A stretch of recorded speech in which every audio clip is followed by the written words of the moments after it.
I'm Vin. I'm sorry. If you would like to get your song reviewed, dear listener, there's the filthy capitalist option. As Sori says, 125 gets you straight to the head of the line. You don't have to be a part of the alliance. You don't have to be part of the group. Wait a minute. The biggest thing is you don't have to wait. You hop, skip, and jump right in front of everybody. You do that 3 times and then get mashed. Yes! Also, there is a band review option. So if you've got a band and you're trying to get your band some exposure, hit me up at sori@gmail.com and I'll show you the details about how to pull that off. You can also jump on Patreon and there is a option on the tiers to be able to get your band reviewed. Yep. Obviously, we can't lie to you, so we can't guarantee a positive review. Get what you get. It's just rubbish. Rubbish. Rubbish. That's British for garbage. My favorite is the community option. $1 at the gate gets you in at Patreon. You get to join an alliance. The alliance joins their points together, and that helps determine what songs that we do. The alliances hang out on Discord. Message me on Patreon to get the link. And they do all kinds of other cool things. They do Minecraft, Dungeons and Dragons. Yeah. It's really a community within the community. Anybody can go in the village, facebook.com/Vin and Sori. There's 160,000+ people on the channel. What's cool about the Discord is that it offers a real opportunity for community connection, friendship, that type of thing. And it's on Discord, so if you're not a Facebook person, it's for you. You start off at $1. Right. Plus you get exclusives. Sori and I are working on a song. So the first 15 seconds of that was on Patreon. Also, at $15 tier and above, when we actually debut the video, they're going to be there live with us. There you are, dear listener. Buy merch. You do need a recap? Buy our merch indeed. A child shall lead them. To buy our merch. Yes, dear listener. Yes, dear listener. Yes, dear listener. We are in part 2, essentially, of the 1971... 70s. Revo stream where he introduces us to the bands from that time period. Yes, sir, Bobbert. I have the correct intro this time. This is the start of the second 1971 stream. And he says, this is Elton John. I believe this is your first time reacting to him. He is a singer-songwriter who became big this year. You got to see him miming the piano during a T-Rex song last stream. This song was released August 1971 off of the Madman Across the River album by Uni Records, which was under MCA.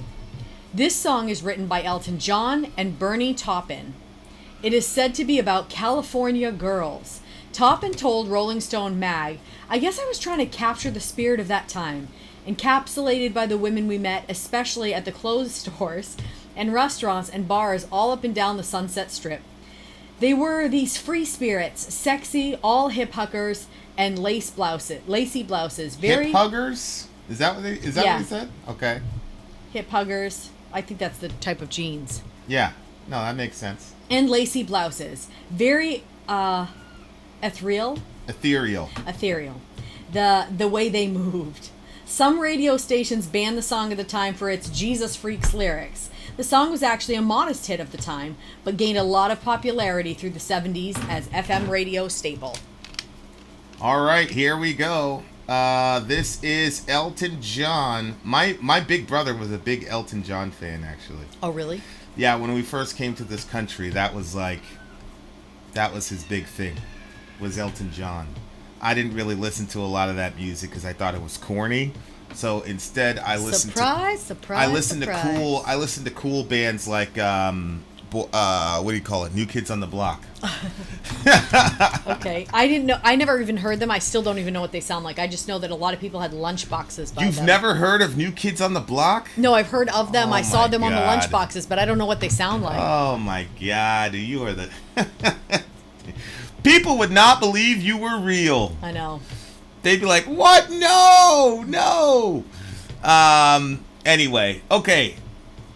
All right, so let me see if I can get this scrolling ticker to work. Guys, if you are the DJ, then you determine a lot of things, actually. You determine the time, the order of the song, what songs we do, all that jazz.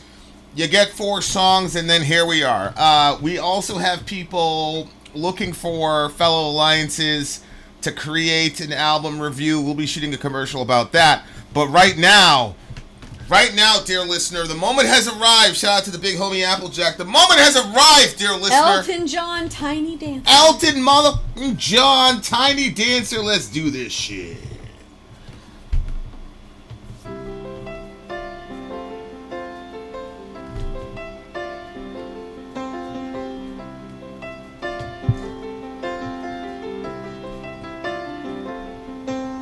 Pillow music. Blue jean baby, LA lady, seamstress for the band, pretty eyes, pirate smile, you marry a music man, ballerina. Must have seen her dancing in the sand. Now she's in me, always with me, tiny dancer in my hand.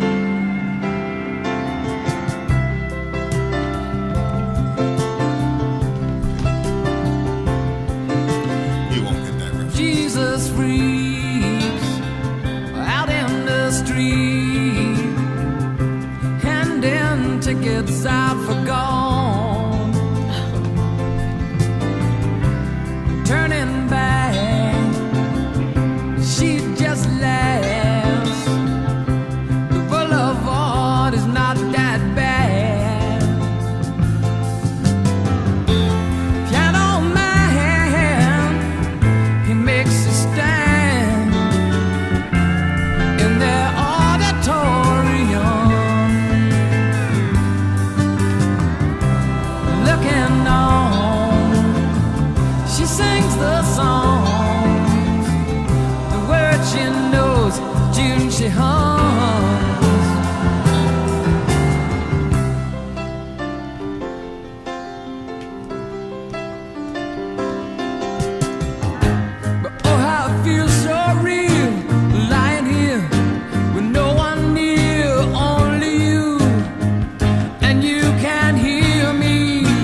Okay, so I hate to say I don't know this song because I'm pretty sure this song is a classic of his, but I do remember when I was a kid, you know how they used to have those compilation CDs of the classics, some of their old school classics?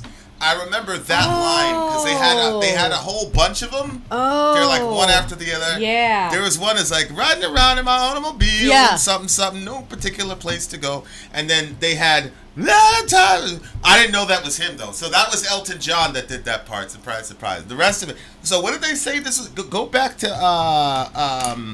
Right here. Revo's summary. What did he say about? Yeah, this song so when we used to watch shows, they would have like commercials in between, and because thanks, honey. Give me another one, Ya Just Rasulallah. take this. Ya Rasul, give me another one, inshallah. Thanks. Love you.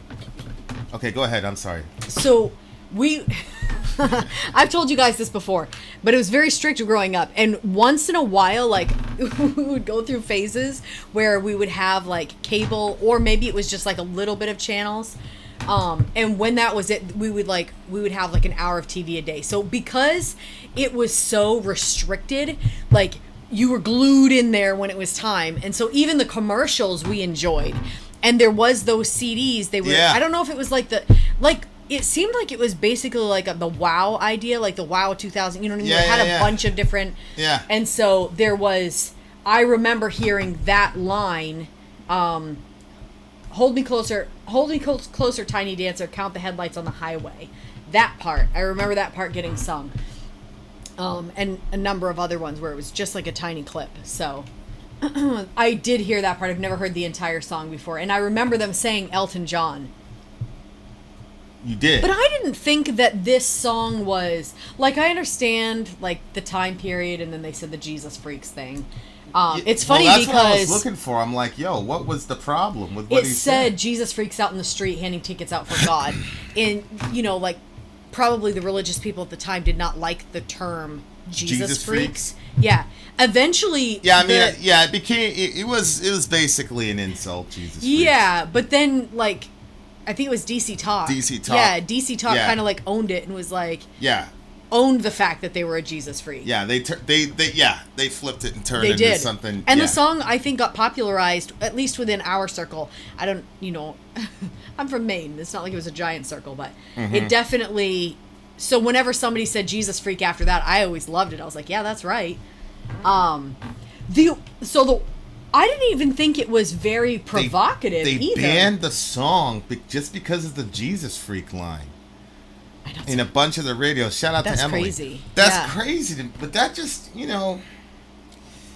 like, it's just talking about what they saw on the LA Strip. Mm-hmm. You see all these people. They should and have then been you glad have- they were represented. Then you have the Jesus Freak. When he says tickets, I'm assuming he's talking about tracks. Yeah. A track. I don't know if you remember this, but there was back years ago, they would give you a ticket to heaven. I don't know if you remember that. Oh, no, There I was a didn't- that ticket to was part heaven of on the one thing. side, and then you flipped it over and there was a ticket to hell. Whoa, a ticket So to hell. yeah, so you chose like the one side was like the gospel message, blah blah blah, and then the other ticket to hell was like 666 on it and stuff. And then it was basically it was like all the stuff that, from what I remember, it was basically like the stuff that people typically thought would get them to heaven. Right. Like being a good person, Right, blah blah right, blah right. blah blah, like that, so yeah. Yeah. I liked this song because it wasn't like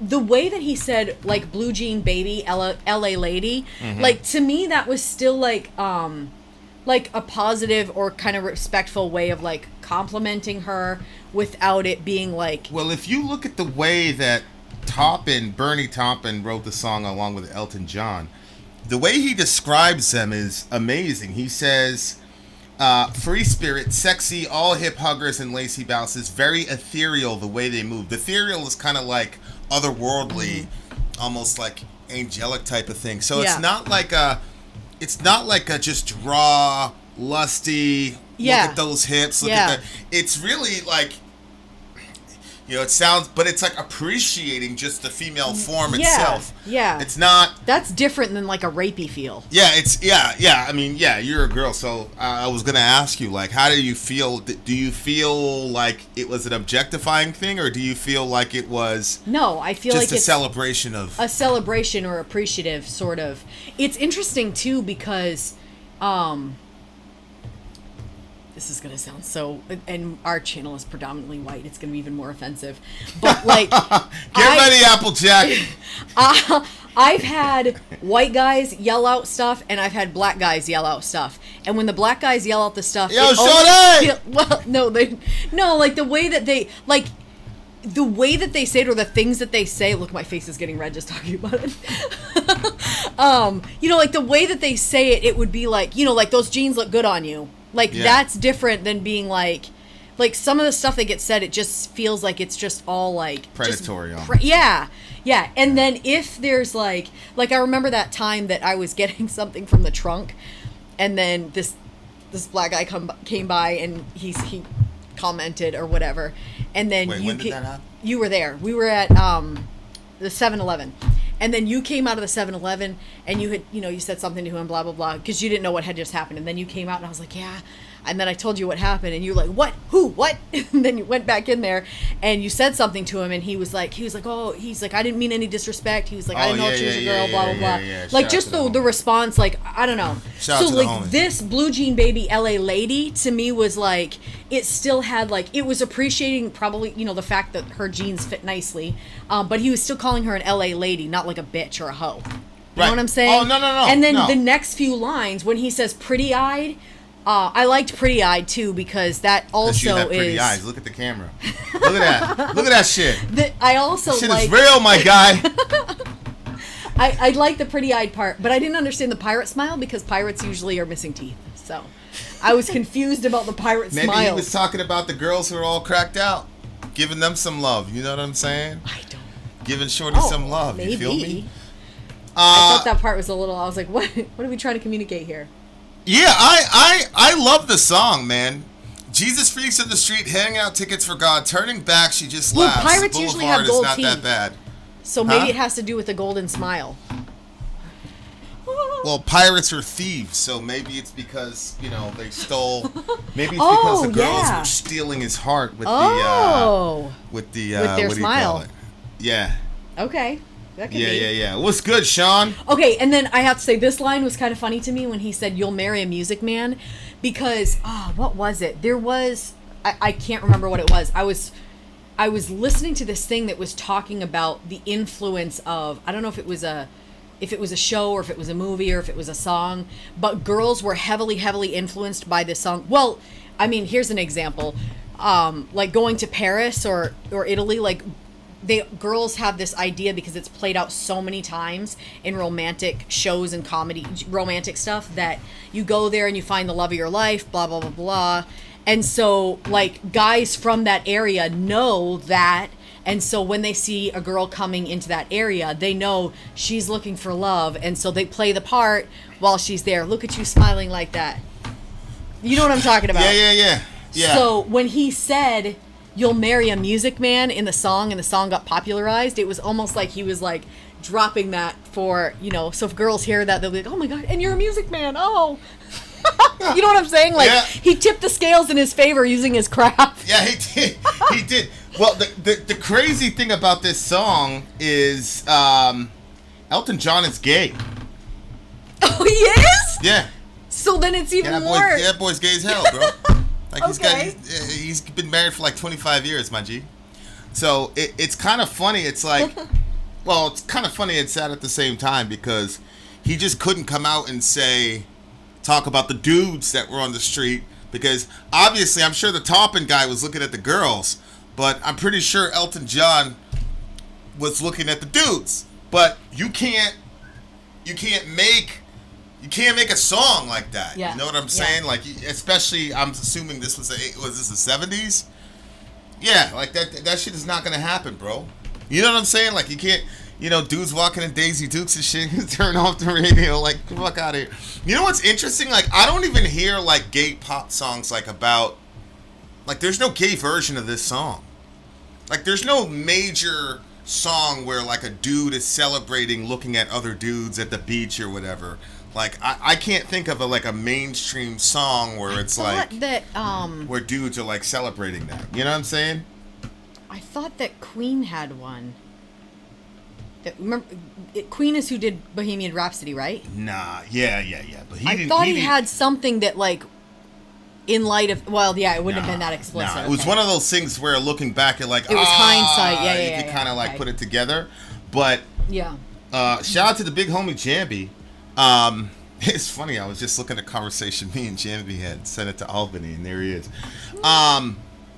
Yeah, like it's really interesting because, like, we're supposedly so advanced and accepting and all that, but there is this band called don't be mad at me, Pussy Riot. That's the name of the band. It was these two girls, and I'm pretty sure they were Russian, and they had this song "They're Not Gonna Get Us," and it was about, like, them two, like, loving each other or whatnot. I don't know if they were together, but the song was about that kind of energy. They're not gonna get us. I like the song Pussy Riot. I like them a lot. But yeah, you don't really hear a lot of, like, songs where dudes are talking about other dudes. You know what I'm saying? Like that. So I don't know what that is. I don't know if it's a demographic thing where most consumers of that type of music are dudes, and so I don't know. Yeah, but like you said, it's not like there's a lot of ones where it's like women doing songs about other women either. Right. I mean, there was, like, Kissed a Girl and I Liked It. Right, and that was huge. So that was one. To be honest with you, I don't necessarily think that was the lyrics. Right. I think that it just was so catchy because I know people that are, like, borderline homophobes that really, they were singing that song and they were like, I'm having a hard time not singing this song. Well, it's a girl. If it's girls, it's different. No. This person, any of it, girls, guys, didn't matter. They were not a fan of homosexuality at all. Yeah, but that song got, like, in their head. I understand, like, the cognitive aspect of it, but if it was two dudes singing "They're Not Gonna Get Us," I don't think he'd make the exception, no matter how heady it is. No, this is a woman. Oh, okay, well, that's different. I just feel like all women are gay, though. You know, we already had this conversation. That, yeah. All you guys are gay, to be honest with you. It's not our fault. Yeah, it's not your fault. But, yeah, dude could really sing, though. Yeah, and it just, like, sucked you into it. And I don't know if it was because Revo had that write-up before, but I was feeling like the California air. You remember how, like, the air in California felt? I love California. Yeah, it just had that feel to it. And so I was, like, feeling that air and the setting sun and, you know, how he explained it. I don't know, it was poetic in a sense. Pussy Riot was talking some legit stuff with Russians' anti-gay laws. I Kissed a Girl was such a banger, but a lot of people who hate homosexuals are cooler with women being gay than men. Yeah, that's a 100% fact. Dudes are completely good with two girls and two guys. Forget it. Why do you think? I feel like that's because of their own lust. Because obviously men are attracted to women's bodies. And so two women instead of one is, I don't know. I think it's because a lot of dudes, when that shit happens on camera, they are putting themselves in the situation. You know, like a lot of dudes go, oh man, if I had two girls at the same time, blah, blah, blah. So they're putting themselves in the situation. But when you see two dudes and you have that impulse to put yourself in the situation, you know what I'm saying? Like, ah! You know what I mean? Like, dudes are not just observing that shit. Like, their imagination, like, goes all over the place. But yeah, man, I actually really, really, really like this song, and I feel like this must have been like a huge song when it came out. It just feels like a big pop hit. I'm gonna give this song, I'm gonna give it a 10 because it's extremely catchy, and I think it's an important song for the culture. Oh, I agree. I don't know if it's sad necessarily. It's just interesting that he couldn't really write those songs and be true to himself when he was singing. I can't imagine, like, singing in front of millions of people, being adored by all those people, and, like, you keep singing about girls when in reality you're looking at, you know what I'm saying? Like, it's a whole it's a whole different type of energy. But shout out to him. He made it through. So there you go. It's a 10 for me. What do you give it? I give it a 10 as well. Tiny Dancer by Elton John, Jambi. Chicks kiss all the time and it's love. Bad Bunny kissed his backup dancer guy and now he's gay and people hate him. Yeah, that's what I'm telling you. Like, that shit is, like, I don't really feel like we're as advanced as people think we are. Mm-hmm. And, you know, I've said that in other forums. Like, it has other ramifications. Like, but that's a whole separate discussion. Who, Elton John? Mark just said that. Well, he's married to a woman, too. We talking about Elton John? I think he's talking about Bad Bunny. Oh. Budding Anarchist gives it 11. Okay, guys, sit back and relax. This is a mega stream for you guys. So we have not even begun the night. Shout out to big homie DJ Revo. We got more jams from the 70s coming for you beautiful people. Do not touch that dial. If you're on regular YouTube and you're catching this after the fact, I don't know what to tell you. The party's all here. The party's here live. Everybody gets to do it. It's good times, good times. They won't be. Almost every one of these streams is blocked. Elton John was Watch it now or don't see it at all. Elton John was actually married to a woman. Yo, that's crazy. Damn, that boy went that far. He married a woman. That's crazy. Okay. I mean, that's kind of what... That's what folks did in the 70s and 80s, I guess. Yeah, it was all you could do, you know? Damn. And you know what? It was... I actually knew this guy that was gay, and he married a woman, and it was part of his way of, like, trying not to be, but it was turmoil for her. Because she was never really loved and appreciated for being a woman, and she always like knew that energy was that he wanted to be. And eventually, you know, when they got older, he was just cheating on her, and she just stayed. That's what I'm saying, yo. Like that shit is so destructive. Yeah. When people can't. Yeah, it was pretty sad. People can't accept themselves or whatever. Yeah. And then other people end up getting put through a meat grinder. Mm-hmm. Anyway, we got more coming for you. The Carpenters is next. Sori out. Gone. All right, guys. You know the drill. Commercial break. We shall return. Turn. Yeah, he could have been bi. I mean, I don't know. All I knew was that I saw a 2020 episode where he came out as gay, and the 2020 person was like really grilling the homie, like really grilling him. Like, yo, like, so this whole time you were singing to dudes and all that. Yeah, shit was crazy. Wow. Okay, guys, we are returning very soon. Commercial break. We'll be right back. I'm Vin. I'm sorry. If you would like to get your song reviewed, dear listener, there's the Filthy Capitalist option. To be part of the Alliance, you don't have to be part of the group. Wait a minute. And the biggest thing is you don't have to wait. You hop, skip, and jump right in front of everybody. 125 gets you there. You do that 3 times, and then get mashed down to the $75 rate for perpetuity. Yes! Also, there is a band review option. So if you've got a band and you're trying to get your band some exposure, hit me up at sori@gmail.com, and I'll show you the details about how to pull that off. You can also jump on Patreon, and there is a option on the tiers to be able to get your band reviewed. Yep. Obviously, we can't lie to you, so we can't guarantee a positive review.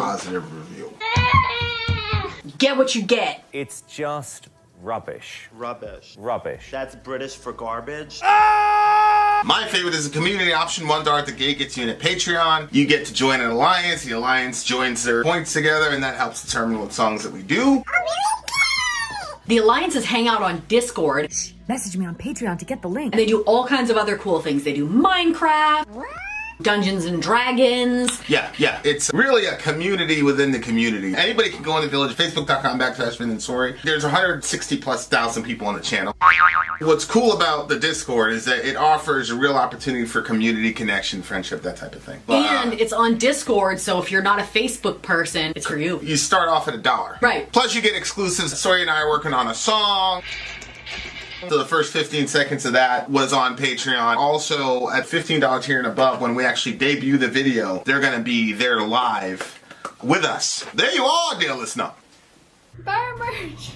Buy our merch indeed, a child shall lead them. To buy our merch. Yes, dear listener, yes, dear listener, yes, dear listener. DJ Revo here with the 1971 stream. DJ Revo, bring Part in the two. crowd, bring in the crowd. Like, share, comment, and subscribe, ladies and gentlemen. Drop us a like.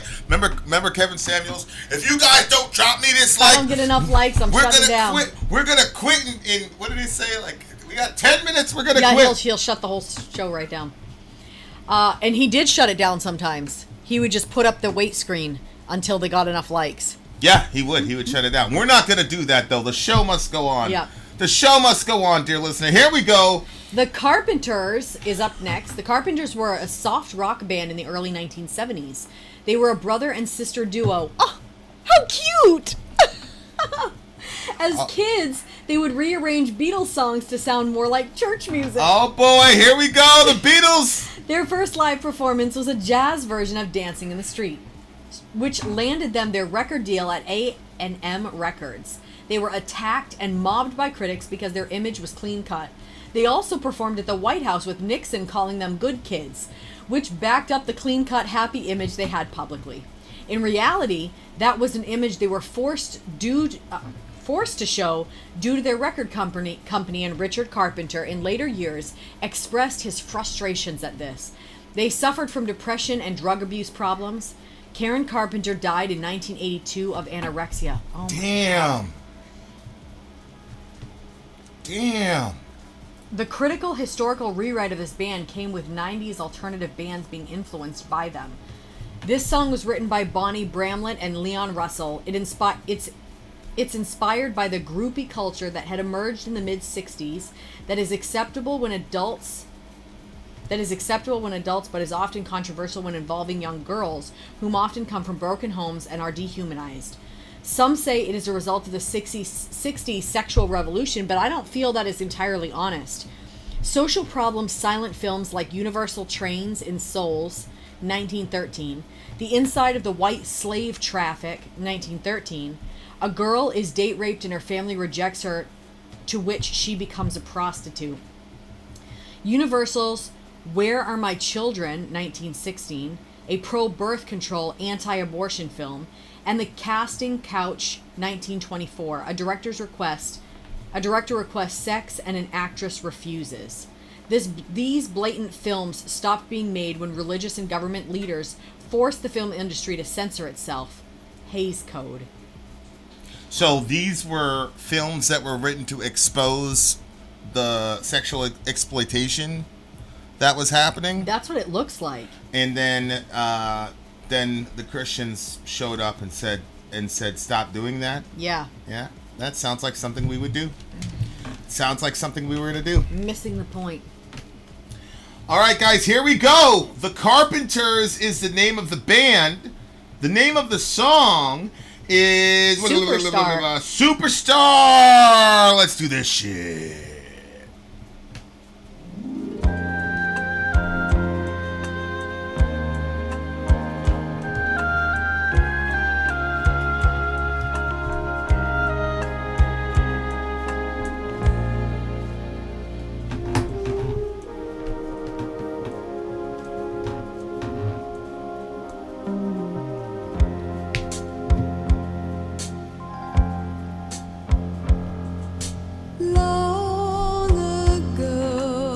Wow, she's got a voice, bro. So far away, I fell in love with you before the second show. Your guitar, it sounds so sweet and clear.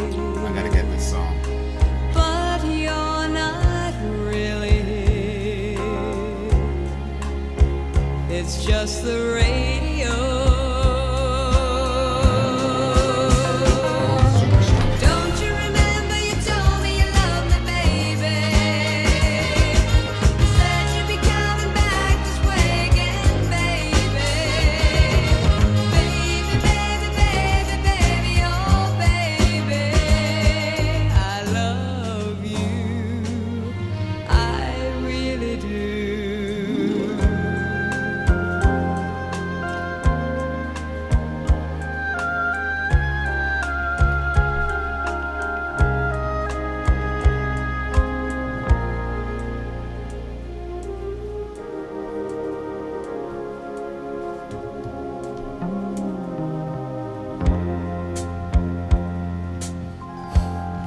had Walkman back then?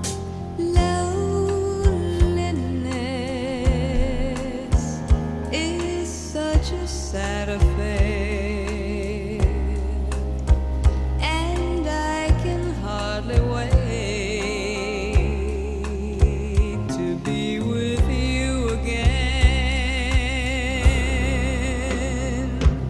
What to say to make you come again? Come back to me again and play your sad guitar. Don't you Play your sad remember you guitar. told me you loved me, baby? You said you'd be coming back this way again, baby. Baby, baby, baby, baby, oh baby. I love you, I really do. Don't you remember you told me you loved me, baby? You said you'd be coming back this way again, baby. Baby, baby, baby, baby, oh baby. I love you, I really do.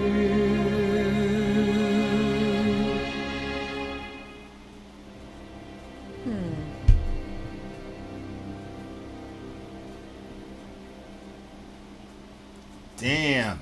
Her Yeah. voice was silky smooth, bro. It was. Yep. Her voice was silky smooth. Yep. Okay, so he said this was about groupie culture again? Oh. Is that what read it back. I wanted to get that context that Revo It's put out inspired by groupie culture that had emerged in the mid-'60s that is acceptable when adults but is often controversial when involving young girls, whom often come from broken homes and are dehumanized. Yeah, like I'm looking right. Like we had this conversation. I don't know if we had it on the Middle America channel or if we had it on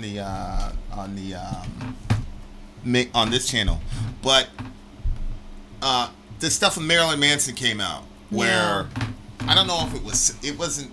I don't know if the girl was claiming sexual assault, but it was kind of like it was a Me Too thing where he had crossed a bunch of lines, and the whole world collapsed on him, including Trent Reznor, when they were kind of like frenemies, enemies, that type of thing. Yep. And I remember, like, we were covering it, and of course, look, I'm not getting political, but there was a big push to cancel Marilyn Manson, and rightly so. You assault women, obviously, you should be, quote, canceled, whatever that means. But part of my problem was, I was like, yo, we got to make a decision about this culture relative to rock and roll, because I'm on this thing right now. David Bowie had underage girlfriends. Jimmy Page, Maddox was just 14. He was 28. Oh my god. That's like literally Zoe's age, right? No, it's like younger he's 13, than Zoe. 14. Zoe's 15. 15. Okay, he's 28, literally twice her age. In her words, Paige had Zepplin manager Richard Cole kidnap her. What happened is that I was kidnapped literally. He told me he's going to be with me. I said, no, he wasn't. And he said, yes, I am. Then we all ended up at the Rainbow Bar and Grill.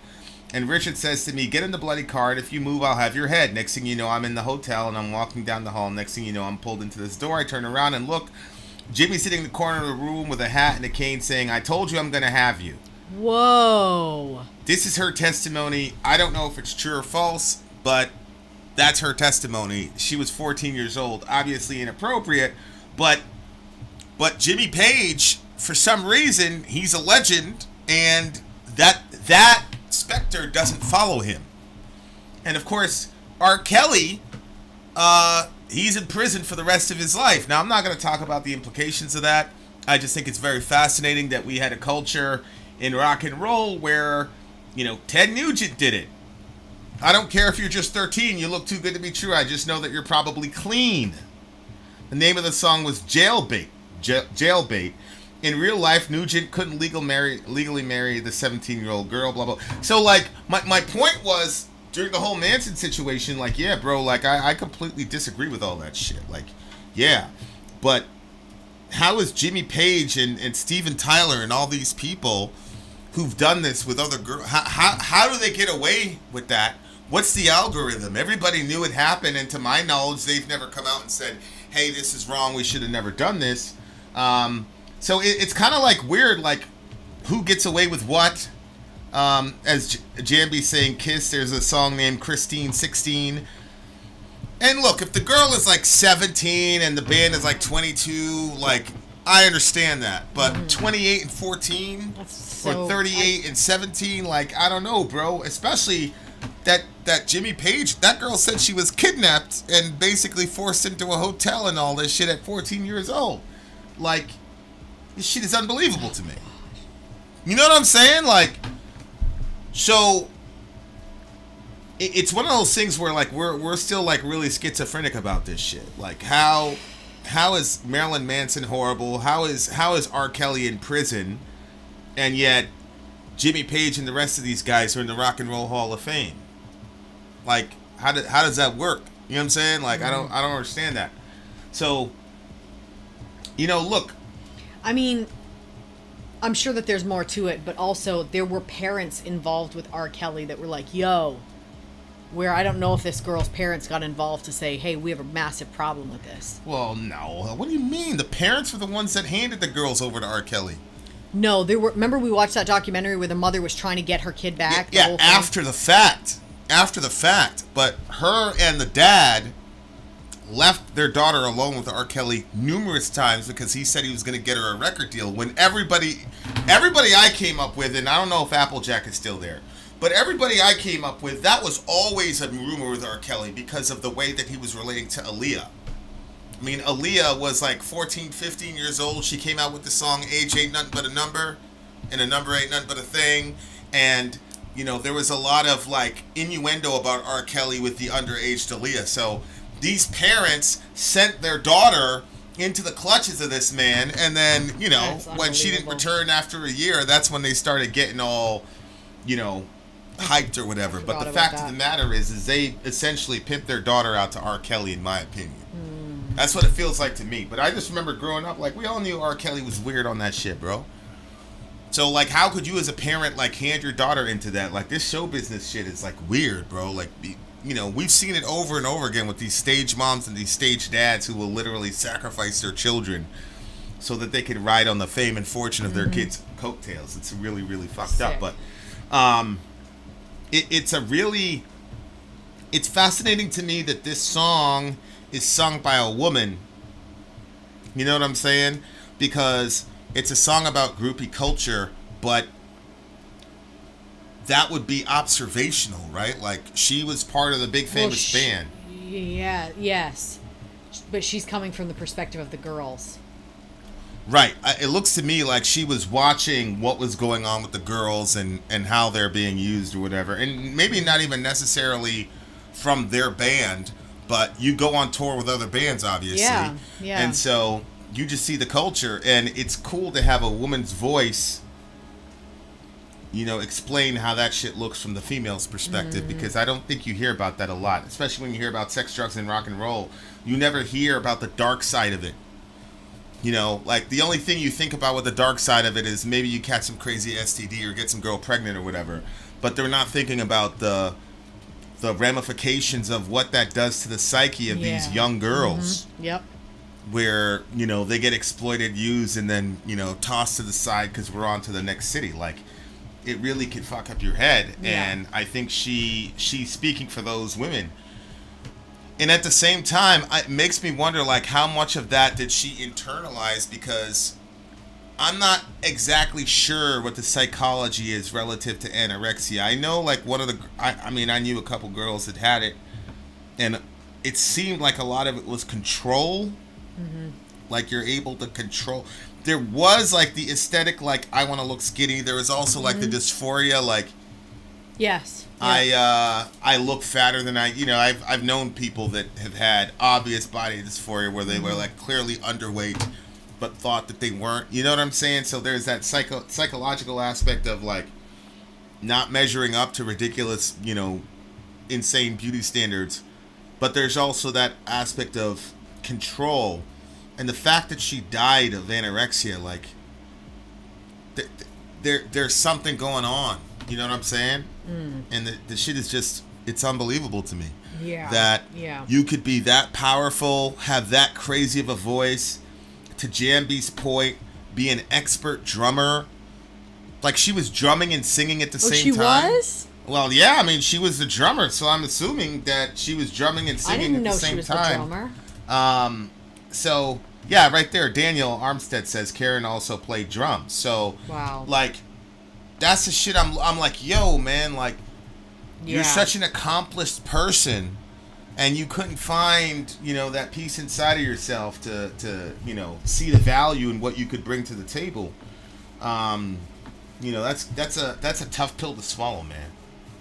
That's a real tough pill to swallow, in my opinion. Like, at the end of the day, like, it doesn't matter what your how famous you are, doesn't matter how accomplished you are. Like, if you don't have that kind of peace Yeah. within yourself, Yeah. that's gonna happen. But that woman's voice is like so clean, bro. That was a big thing that got me about her voice. Like, the way the voice came on, it set the mood. Yeah. The song definitely sounded a little bit dated, but it was dated in a kind of nostalgic feel, not dated in a played out feel. You know what I'm saying? I agree. So that to me was pretty cool. Like, looking at that. Yeah. Yeah.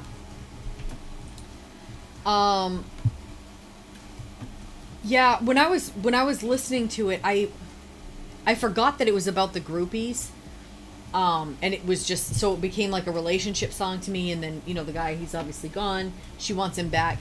But I liked when she would say, "Come back to me again and play your sad guitar." Why? I don't know, maybe, I don't know, probably because you play the guitar, and like sometimes you play stuff that's really sad sounding, but really pretty. So like, yeah, that's probably what happened when I heard that part, because like you play your guitar a lot, and obviously I don't sit there for all the times that you play your guitar, you know. Yeah.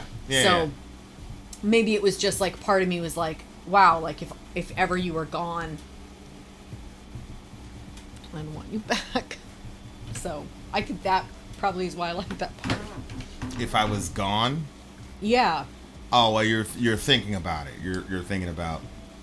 Yeah, like there was Yeah. something about that part that I like liked and like kind of like hit me, and then now I'm just kind of like processing, and I'm like, oh, okay, I know what it is.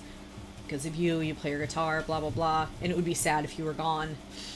But I don't want to think about that anymore. Gotcha.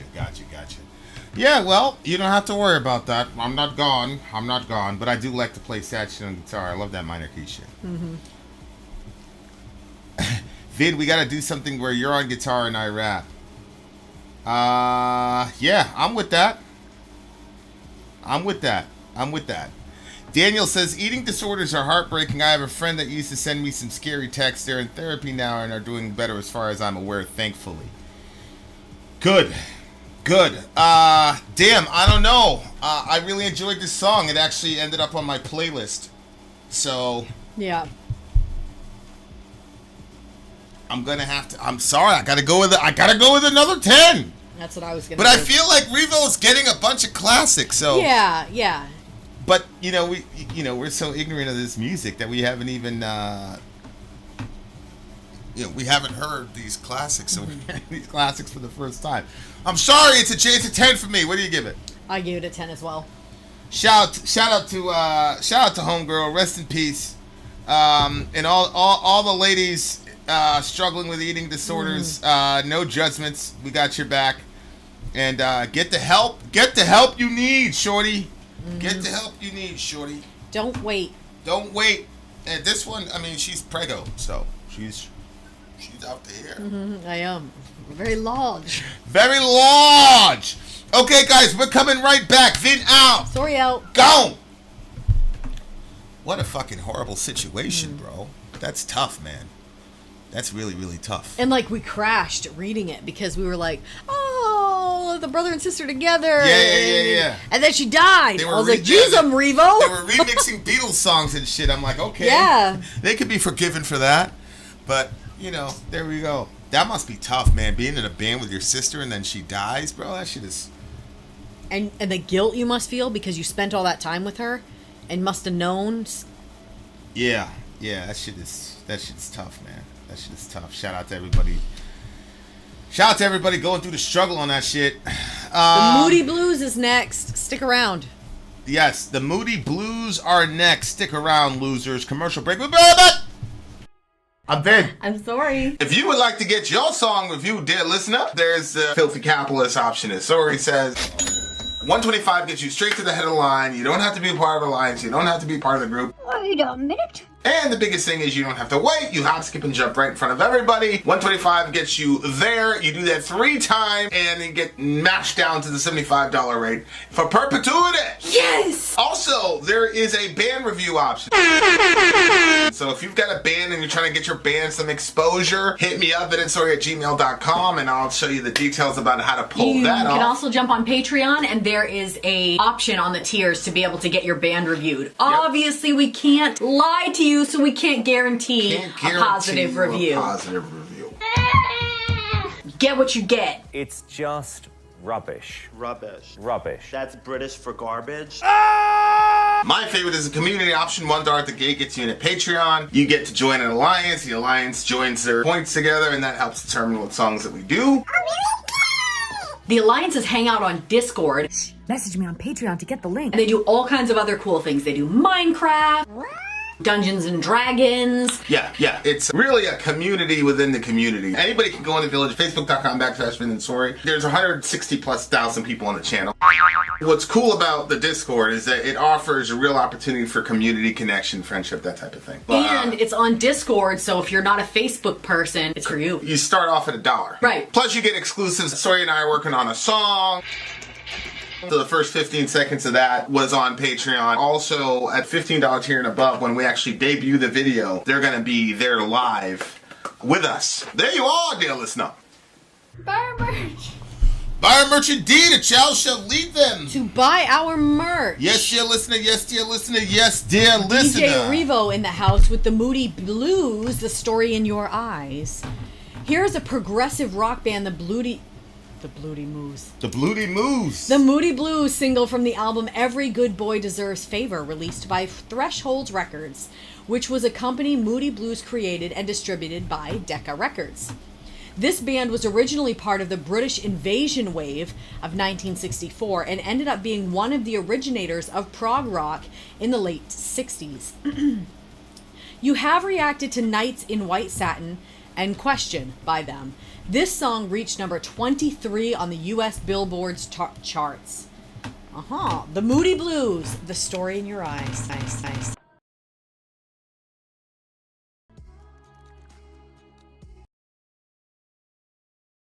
All right, guys, here we go. The Moody Blues, the story in your eyes. This should be interesting. No, I don't want to the movie, weirdo. A movie is the thing. Okay, here we go. Moody Blues, the story in your eyes. Let's do this shit.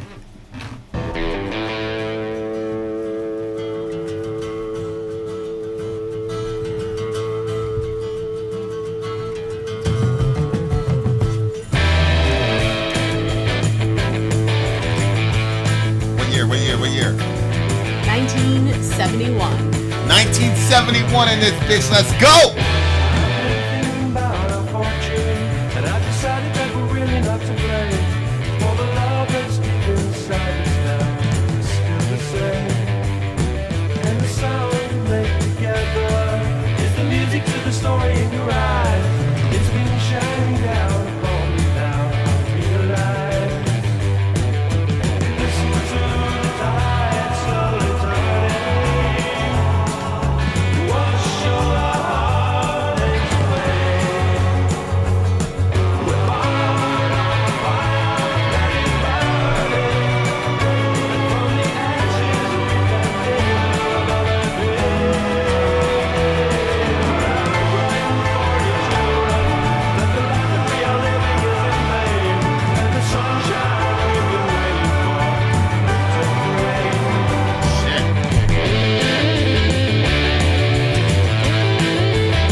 Damn, it's over already. Okay. He said it was a progressive.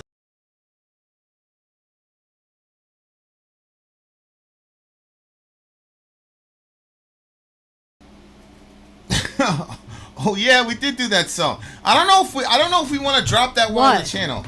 Me and Applejack had a joint we did together like way back when we first met each other. Okay, here we go. Okay, so this is the Moody Blues. What did you think? Tell me your thoughts. Tell me your thoughts. I didn't really like it. It sounded completely different than what I was expecting.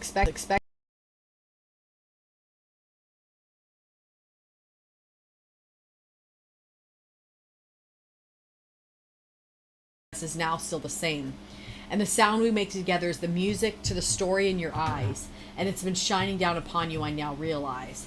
But then he ends up talking about, like, he's worried about the life that his children are going to have. Is that what he says? Yeah. I don't know. Maybe there's something wrong with me. I don't really get the point of the song.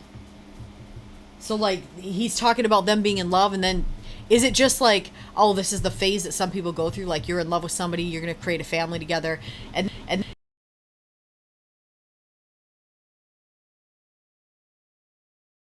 well, I think if we look at the backdrop of the time period,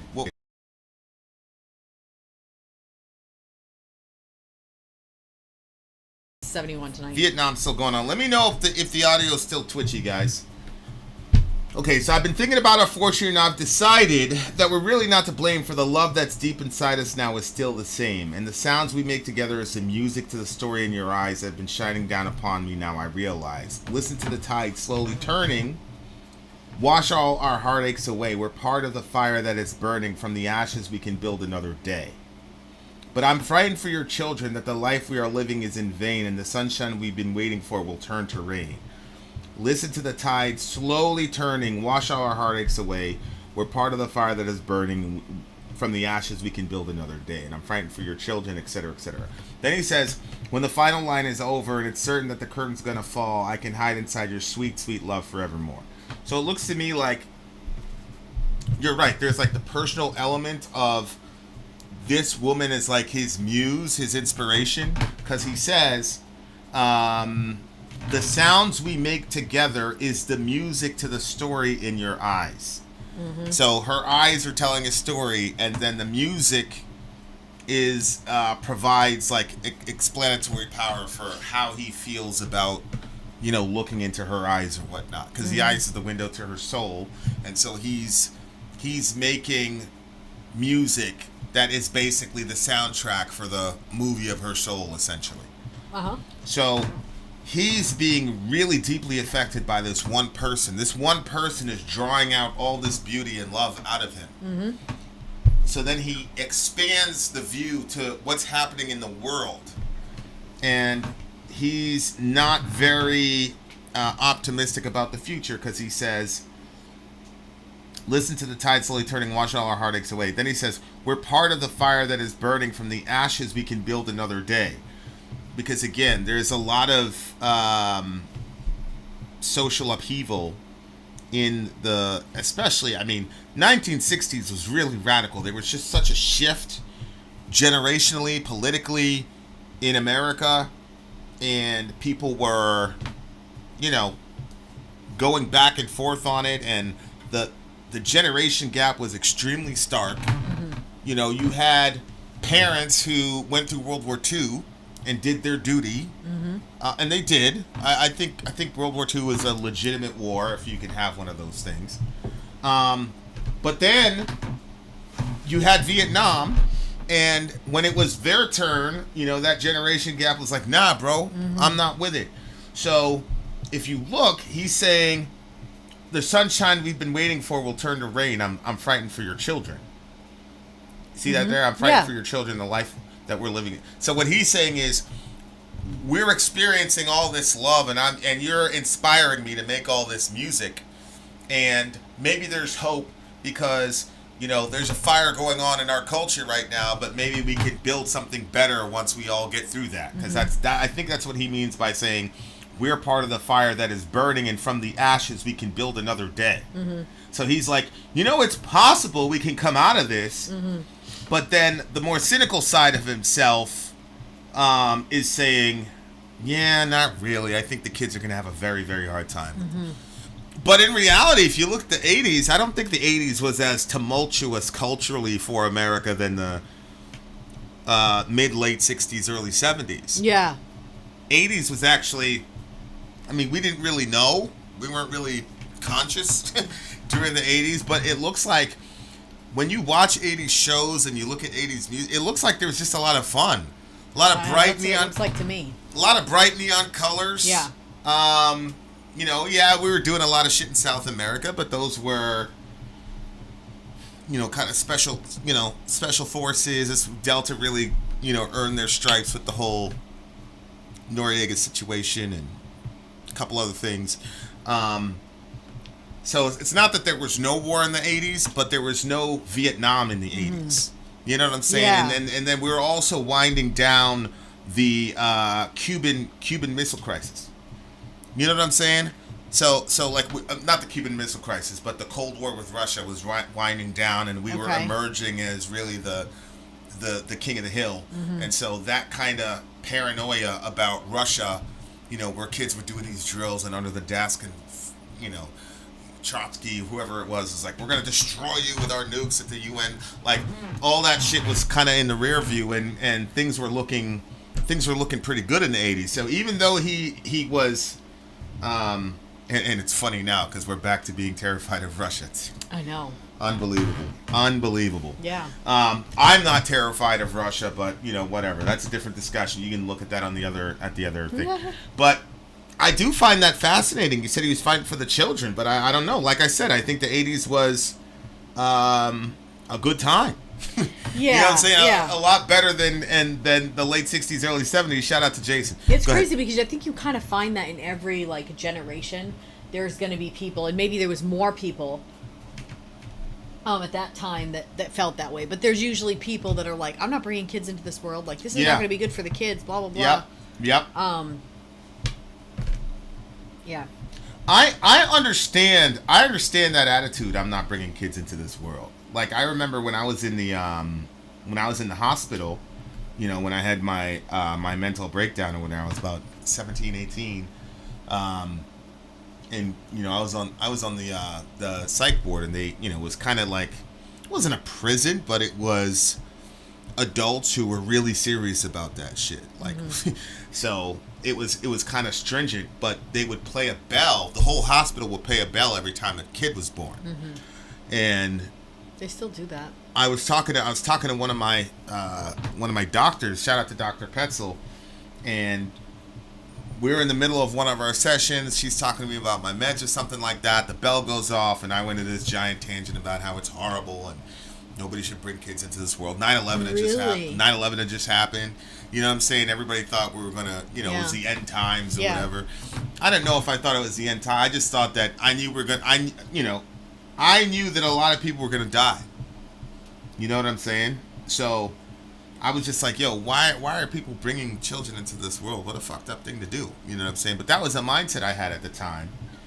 Now, of course, I have the opposite mindset, which is the world is so fucked up. They need more. We need more kids. Yeah. You know what I'm saying? Because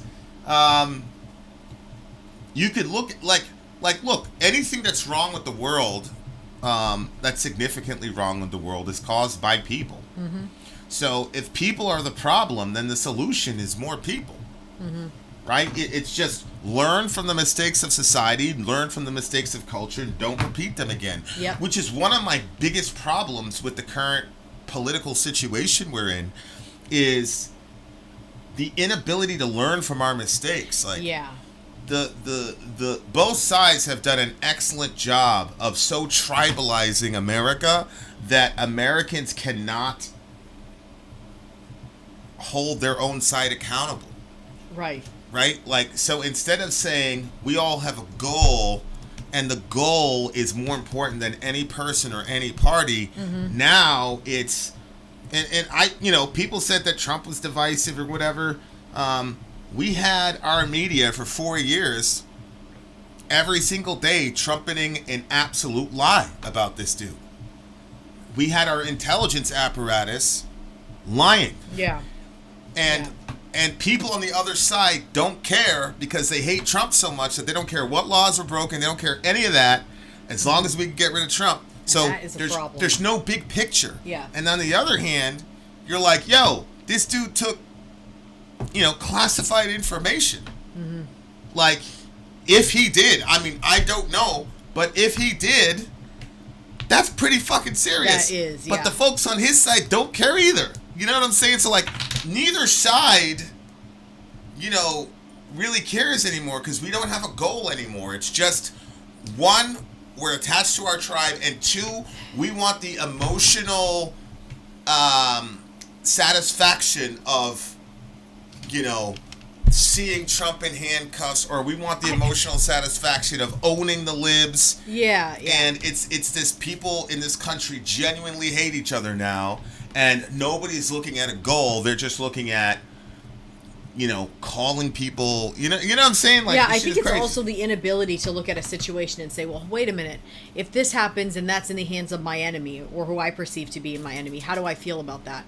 So the Trump supporters are going to cheer on Trump for what he did, but if they flip it and you say no, like the other side, is actually, if the other people did it, would they be okay with it? No, probably not.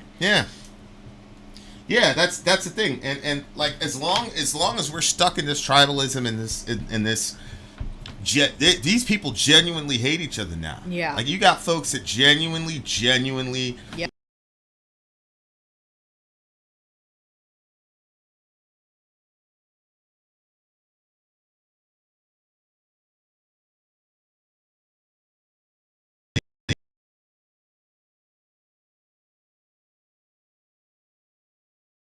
Vice versa, and again, it's like there's no ultimate goal. There's no, I barely even hear anybody talking about Medicare for all anymore, which is one of the things that really attracted me about the left. Like the real situations that are really affecting people, I don't even hear that.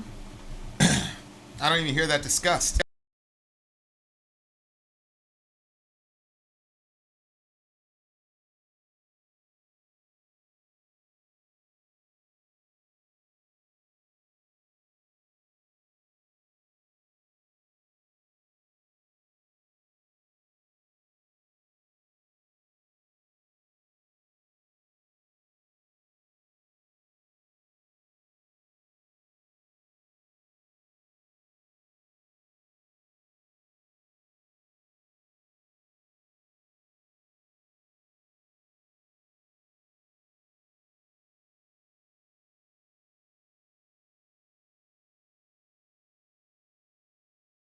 Guys can hear us again. Freaking thing.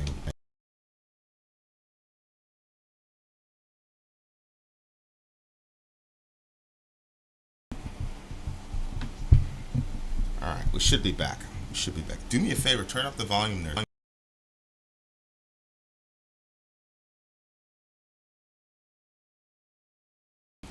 Yeah, like you don't even hear people talking about Medicare for all. Like, I remember during the Trump administration, like CNN was on there every single day. I'm like, damn, I wish they would tell the stories of all the people that died because they didn't have health care. Like, can you imagine if CNN did a story like that every day on somebody who died because they didn't have health care? How would the voting be affected in the 2020 elections? Yeah. The 2020 elections had nothing to do with the main things that most Americans can agree on. It had to do with, what camp are you in, East Coast, West Coast, GD, BD, Bloods, Crips. It was all that shit. It wasn't anything about advancing our country. So, Biden did the student loan thing, and I think that's okay, but it's really just kicking the ball down the street for another 4 years because relative to the interest, it's not really going to do anything for those folks. So, I don't know. Like, I definitely, like, I have a very, in the very near future, very pessimistic understanding of American politics. and I've seen it on both sides. People who are massively intelligent, very passionate people completely just check their brains at the door because they're on a team and they're not going to look at the facts and they just don't care. You know what I'm saying? And so that can make somebody pretty cynical when the actual truth, actual reality about a given situation, isn't real. Like they just had Biden's press secretary, whatever. She posted that Trump was not a legitimate president or something like that he stole the election or something like that. She got called out on it. She's like, it's nothing to do with what the Trump people are saying. Yes, it is. You guys did not accept Trump in the same way that Trump supporters don't accept you guys. Like, don't accept Biden. Like, that's a fact. So, anyway. Yeah, really, really good song. Really good song. I give this song a 9.3. Yeah, this one wasn't really one of my... I'm going to give this an 8.9. All right. Moody Blues, A Story in Your Eyes. There you go, dear listener. Cat Stevens, The Peace Train is next. Check it. Fin out. Sorry out. Go. Innerkiss is like, well, just quit touching the shit. That's a good point, buddy. That's a very, very good point. We shall return. I'm Vin. I'm sorry. If you would like to get your song reviewed, dear listener, there's the Filthy Capitalist option. As Sori says, 125 gets you straight to the head of the line. You don't have to be a part of the alliance. You don't have to be part of the group. Wait a minute. And the biggest thing is you don't have to wait. You hop, skip, and jump right in front of everybody. 125 gets you there. You do that 3 times, and you get matched down to the $75 rate for perpetuity. Yes! Also, there is a band review option. So if you've got a band and you're trying to get your band some exposure, hit me up at itsori@gmail.com, and I'll show you the details about how to pull that off. You can also jump on Patreon, and there is a option on the tiers to be able to get your band reviewed. Obviously, we can't lie to you, so we can't guarantee a positive review. Get what you get. It's just rubbish. Rubbish. Rubbish. That's British for garbage. My favorite is the community option. $1 at the gate gets you in a Patreon. You get to join an alliance. The alliance joins their points together, and that helps determine what songs that we do. The alliances hang out on Discord, Message me on Patreon to get the link. and they do all kinds of other cool things. They do Minecraft, Dungeons and Dragons. Yeah. It's really a community within the community. Anybody can go in the village, facebook.com/Vin and Sori. There's 160,000+ people on the channel. What's cool about the Discord is that it offers a real opportunity for community connection, friendship, that type of thing. And it's on Discord, so if you're not a Facebook person, it's for you. You start off at $1. Right. Plus you get exclusives. Sori and I are working on a song. So the first 15 seconds of that was on Patreon. Also, at $15 tier and above, when we actually debut the video, they're going to be there live with us. There you are, dear listener. Buy our merch. Buy our merch indeed. A child shall lead them. To buy our merch. Yes, indeed, dear listener, to buy our merch. Okay, we are in the midst of a mega stream. A mega stream is what happens when you get 8 songs. 8 songs. Regular GJ stream is 4. A mega stream is 8. It's the big homie Revo. 1971 part 2 stream. Cat Stevens is up next with Peace Train. Amy is 100,000% correct. I should if she would have posted that earlier, I'd have put that in the previous video. What did she say? She was talking about the EU is about to freeze to death this winter because they're following this ridiculously stupid. I heard about that. What a world! What a world! Okay, here's folk rock artist Cat Stevens. You previously reacted to his song "Father and Son." That's funny. I was editing that one today. Really? Yeah, well, I was making sure that it was up before I deleted stuff. This song was off of his Teaser and Firecat album, released by Island Records in the UK and A&M Records in the US. It hit number 7 on the US charts. American progressive folk musicians in the 1980s used trains as metaphors for making progress in society. Just as many of these musicians moved west by trains in search for better lives. Urban legends say slaves used these metaphors or those of rivers for their underground railroad or their own desire to run away for a better life. Religious songwriters of the time used it for salvation. Yeah, that's true. What? I just using the metaphor of a train with salvation and blah blah blah. Okay, and the river. Like we've heard different songs about like the river, and I feel like that I can't think of it right now. One about the train. Anyway, many progressives were religious as well, and were using it for both. The metaphor doesn't have to be one for trains. It can be paths, roads, cars, airplanes, and other transportation. Paths and roads probably predates trains, as songs often went unrecorded in history, as most people who sang them were illiterate, as most of the population used to be. Folk song interpretations relied more on older family traditional stories of those who sung the songs of old. This metaphor, though, is universal in nature, as most people desire a better future for themselves and for their families. Okay. This is for the big homie Yusuf Islam, also known as Cat Stevens. It's a really interesting story. So Cat Stevens converted to Islam, and he changed his name to Yusuf Islam. Really? Yeah, which Yusuf means Joseph. Oh, okay. I don't know if he's still doing music, because if you're really, really a serious Muslim, music instrumentation is haram. It's illegal. Yeah. Muhammad was okay with drumming. When he came into Medina, the kids were drumming and all that. He accepted that. But actual music with instrumentation is haram. So I wonder why. I don't know if you know what I'm saying? Like I don't. The man's logic is very strange. Whose? Muhammad's. Like in one breath, he's saying like, if I desire your wife, then you're going to have to divorce her and let me marry her. And the other one, he's like, there will be no instruments here. Like, I don't understand the logic. You know what I mean? Like, usually... I just don't think he liked instruments. He didn't like dogs, so it was haram for dogs to be in your house. If he doesn't like instruments, then, now billions of people can't listen to music. But anyway, all right, here we go. They created some beautiful stuff with their vocal cords. Oh, yeah. As a result. Those nasheeds are absolutely it's beautiful. I'm going to actually include... I was going to say, you should do something. We're going to include some nasheeds in our music. It's going to be crazy.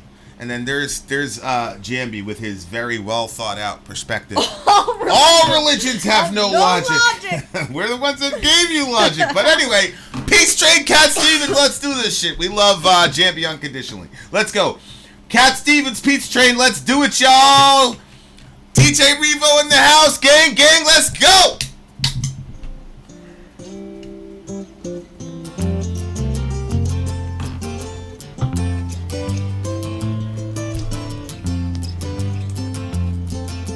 Now I've been happy lately, thinking about the good things to come, and I believe it could be something good has begun. Oh, I've been smiling lately, dreaming about the world as one, and I believe it could be someday it's going to come. 'Cause out on the edge of darkness, there rides a peace train. Oh, peace train, take this country, come take me home again.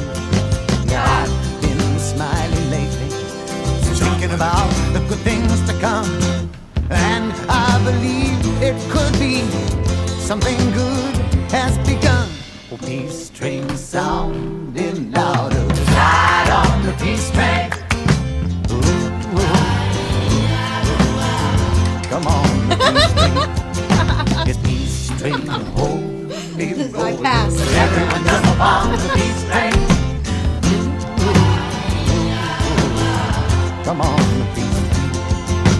Get your bags It's gotta be together. 71, Dave. The whole stream Bring is your 71. friends too, No, the cause it's getting nearer. It soon will be with you. Now come and join the living. It's not so far from you, and it's getting nearer. Soon it will all be true. Oh, peace train sounding louder. Ride on the peace train. Come on, the peace train, peace train.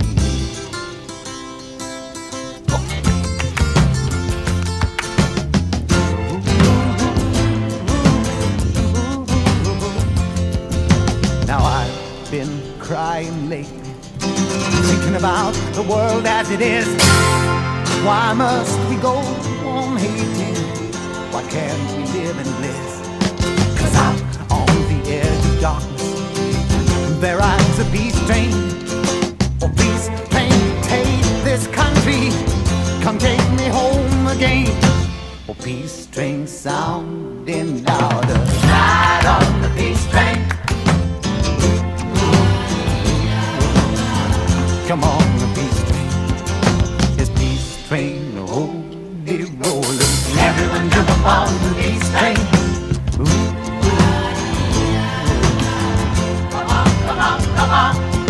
Yes, come on, peace train. Hey, yes, it's the peace train.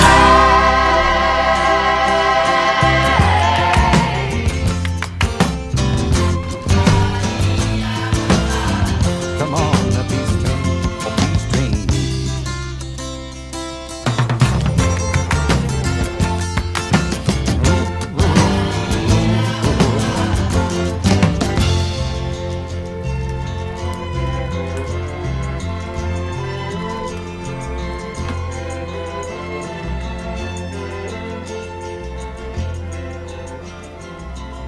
Oh, wow, that's beautiful at the end.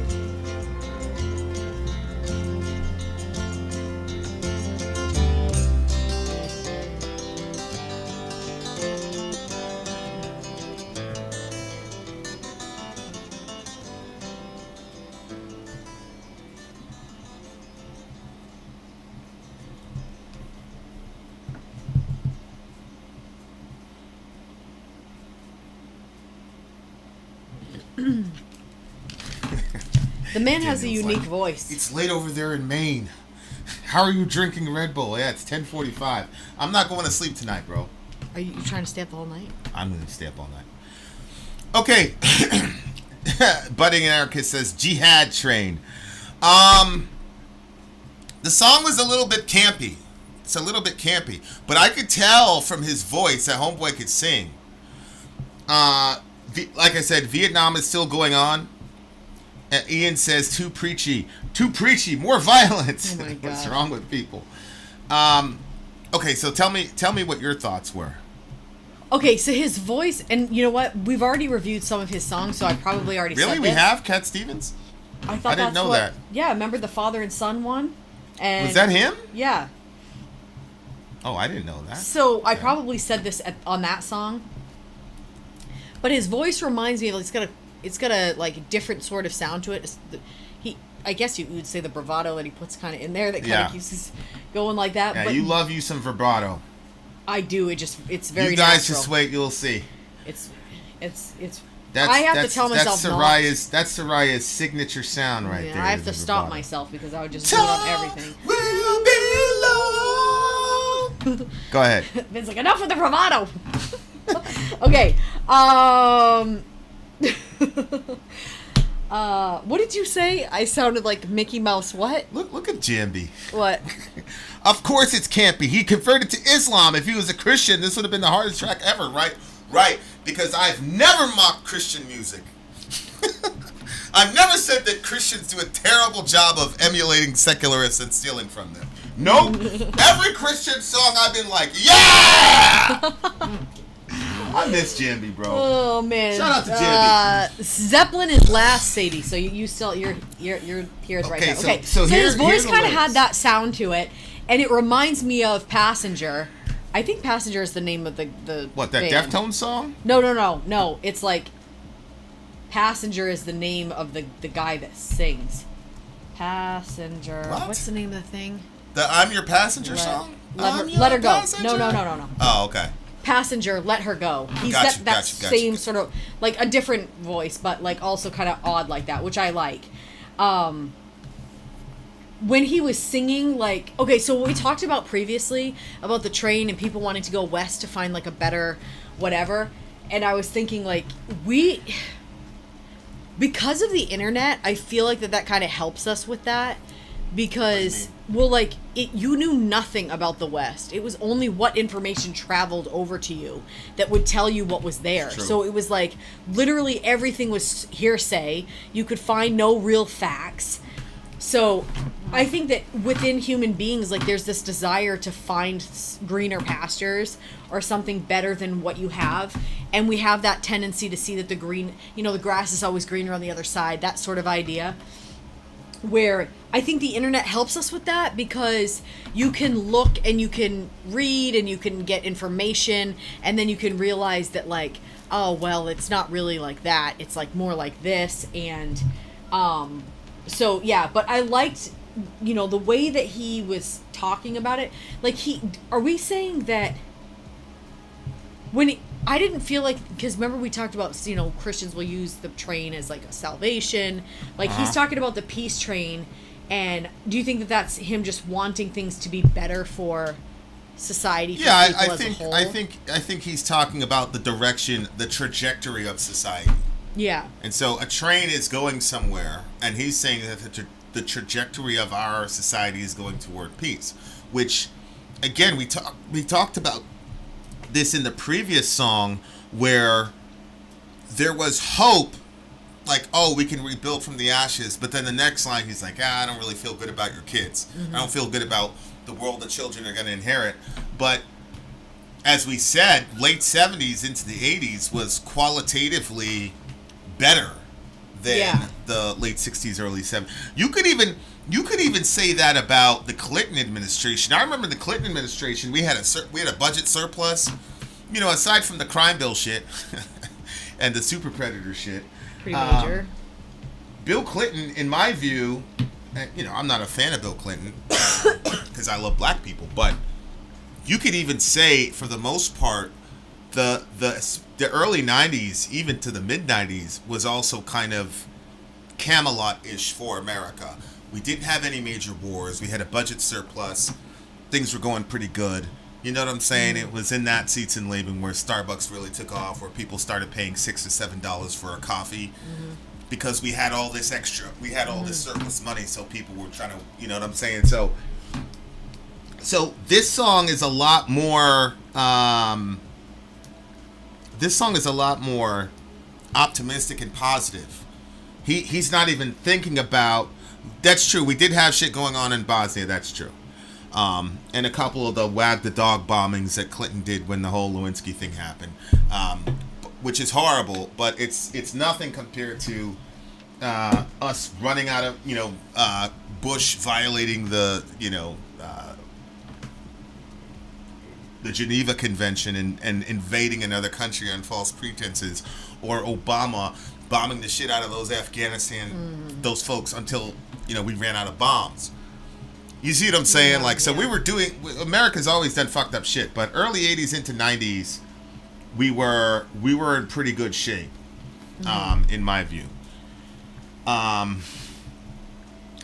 So he's looking at this in almost an exclusively positive sense. I've been happy lately, thinking about the good things to come.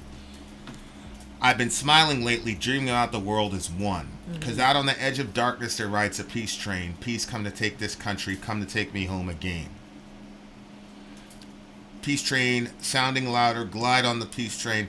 Yeah, like, you have to wonder to yourself, like, when you look at Russia and Ukraine, us for the last 25 years. I said this in another context. I said if every time we were going to go to war, do some sort of military action, that every senator who voted to go to war, if he has an able-bodied son, should have to send his son into theater, into combat, with a combat MOS. Yeah. Because I think. Wow. Yeah. I think that we would have a lot less wars. Oh, for sure. You know what I'm saying? And so, like, it's shit like that to where it's like, we all universally know this, and yet there's no. Because we keep complaining about it, like these senseless wars and all the rest of it, and these people want us to go after China now. They want us to get at China. Russia's the enemy. Now we're supposed to be afraid of China and hate China. Look at the competition. Look at Chinese economy versus ours. It's like, yeah, well, if we weren't spreading our shit all over the world and spending trillions of dollars on the quote war on terror, our economy we'd be crushing shit. Yeah, exactly. We'd be crushing shit. But I guess you got to shout out Trump, I guess, for that, because remember, like, didn't he get out of the military for like bone spurs or something like that, so he didn't have to go? But then when he was there, when he was president, he was like, how many people are gonna die? And he's trying to like avoid some of that stuff. Where some people are like, I don't want to do that, but here, let's send everybody else's kids. Yeah, I mean, there's a lot of people that avoided the draft by going to Canada or, conscientious objector stuff like Muhammad Ali. Muhammad Ali was a conscientious objector. He lost like 5 or 6 years of his boxing career because of it. So, wow. Like, I don't give Trump any props for that, man. Because why? Because regular people were going out there, and if he wasn't the son of a millionaire, that shit wouldn't have worked for him. Yeah, so you had regular Americans that didn't want to go to war either. No, I get that, but there are some people that would avoid it and send a bunch of other people not care. And he didn't care. What do you mean? What do you think? Trump cared about them people? Why was he asking how many people would die? Oh, you're talking about the Iranian thing.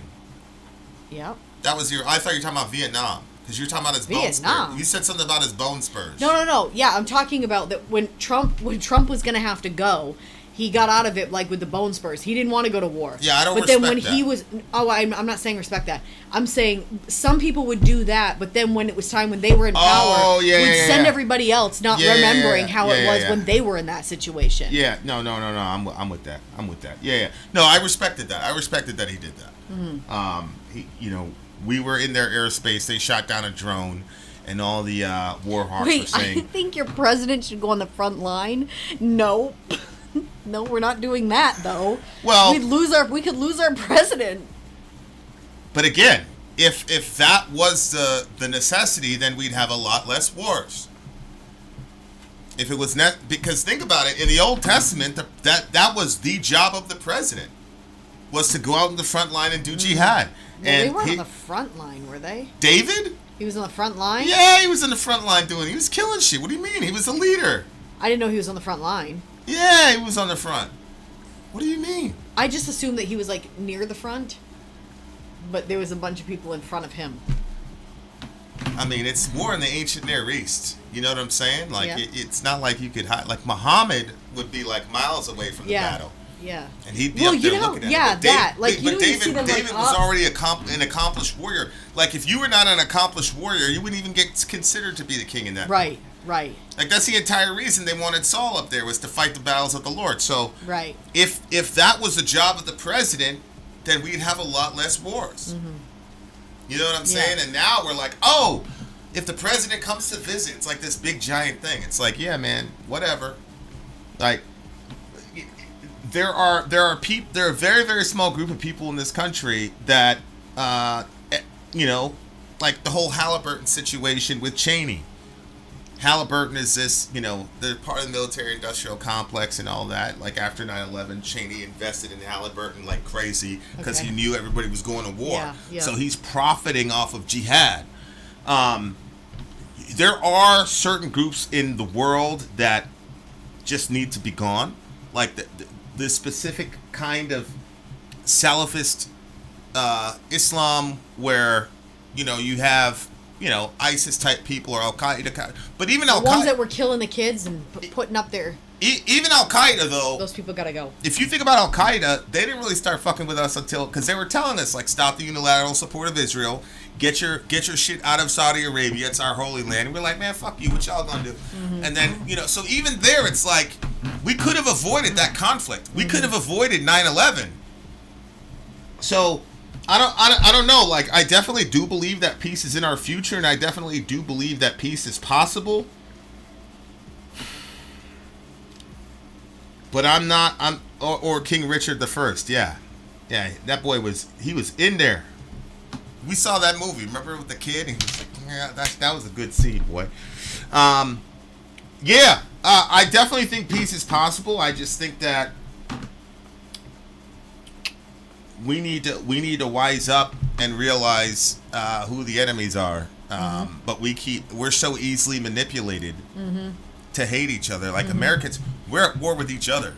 You know what I'm saying? Like I turn on TYT and it's Republicans are monsters, monsters, monsters. It's like, check my guy, you're 50 years old, bro. Like, what do you mean? You calling dudes monsters? Yeah. Like, my little kids do that shit. You know what I'm saying? Like, and it's like, but then you turn on Fox News and they hate the libs. It's about owning the libs. It's all the rest of it. So it's like, as long as we're at war with each other over ideological bullshit, as long as like we legitimately hate each other, you got people shooting each other in the streets on, you know, in 2020. It's so crazy because like the two commands, it says to love the Lord your God with all your heart, soul, and mind. And then it says to love your neighbor as yourself. And like, if we actually did that, like, that would be a game changer. What do you mean? Or like the idea of like, you know, like loving your neighbor as you love yourself, or loving your neighbor's kid like you love your own kid. You know, like, I understand that there's like fringe people that are just crazy ass people that don't love their own children or whatever, but that's not the norm. The norm in what's like Medicare for all would not be an issue that would be handled, because we don't want to see our family suffer and not be able to get medical when they need it. And, you know, medications, that would be something that would be available to people. Just the way that we wouldn't.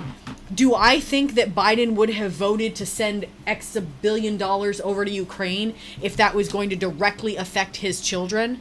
Like, that was going to be food out of their mouths? No, I don't think he would have made that choice. Well, it just came out a couple of weeks ago that right at the beginning of the war, Russia and Ukraine were going to sit down and hammer it out and end the shit, and we came in and interrupted it because we want that shit to continue.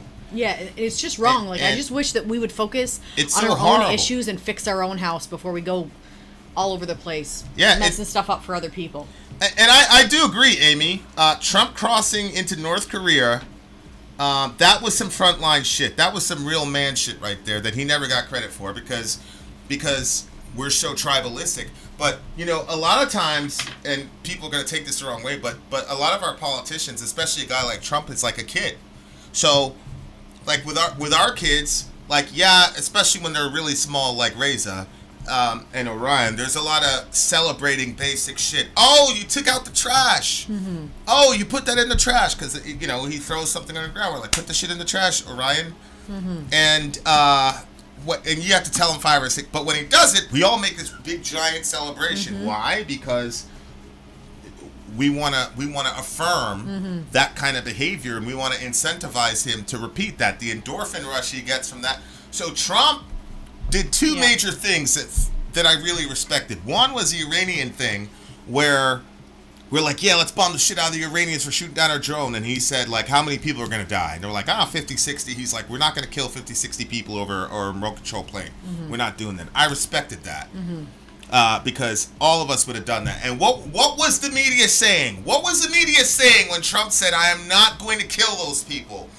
The left-wing media was saying he did that because he's in Russia's pocket. That's right. That's what they did. So they were actively discouraging a humanitarian move by Trump. And then when he crossed the border into North Korea, they just covered it for a second and they kept moving. They should have made a giant deal out of both of those actions to... You remember that thing with Pelosi where she was doing this, whatever? That's fine. But, like, you know that Trump operates on ego and things like that. If the media and America, even the Americans who disagreed with him, would have made a big deal out of that, then who knows what would have happened relative to foreign policy. Yeah. But again, we're so small-minded that, oh, it's Trump, so we can't celebrate anything he does. And so now we've got... I don't believe that this Ukraine-Russia shit would be happening under a Trump administration. I don't believe it.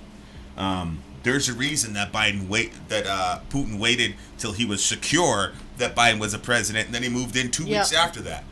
Right. And people want to pretend like that's a coincidence. And it's fascinating. All these people were saying that Trump is in the pockets of Russia. How come Russia didn't do that shit during the Trump administration? So my point is, this is where we are. Because we don't have the eye on the ball, because we don't see the big picture, because we've been brainwashed by our media to hate. I gave Biden props for that student loan shit, because even though it's only kicking the can down down the line a little bit, at least these people are getting some sort of temporary relief, and they don't have to think about killing themselves. That shit is real. Yeah. And so, like, Yeah. how could you be unhappy at a person who's struggling and gets a $10,000 break? You had a bunch of people going crazy over that shit. It's like, yo, where's the eye on the ball? I thought we loved our countrymen and women. Like, Yep. he did something right. He did something good. Yeah. Celebrate that shit. Yeah. When everybody was getting those $1,000 checks from him, you didn't hear a bunch of mass complaining about it. But now that he wants to give it to a bracket of people that, you know, they've been struggling with it. Now people have a problem with money getting passed out. I just don't think it's right. Like, these kids have been struggling underneath this, and this is Yeah. another thing.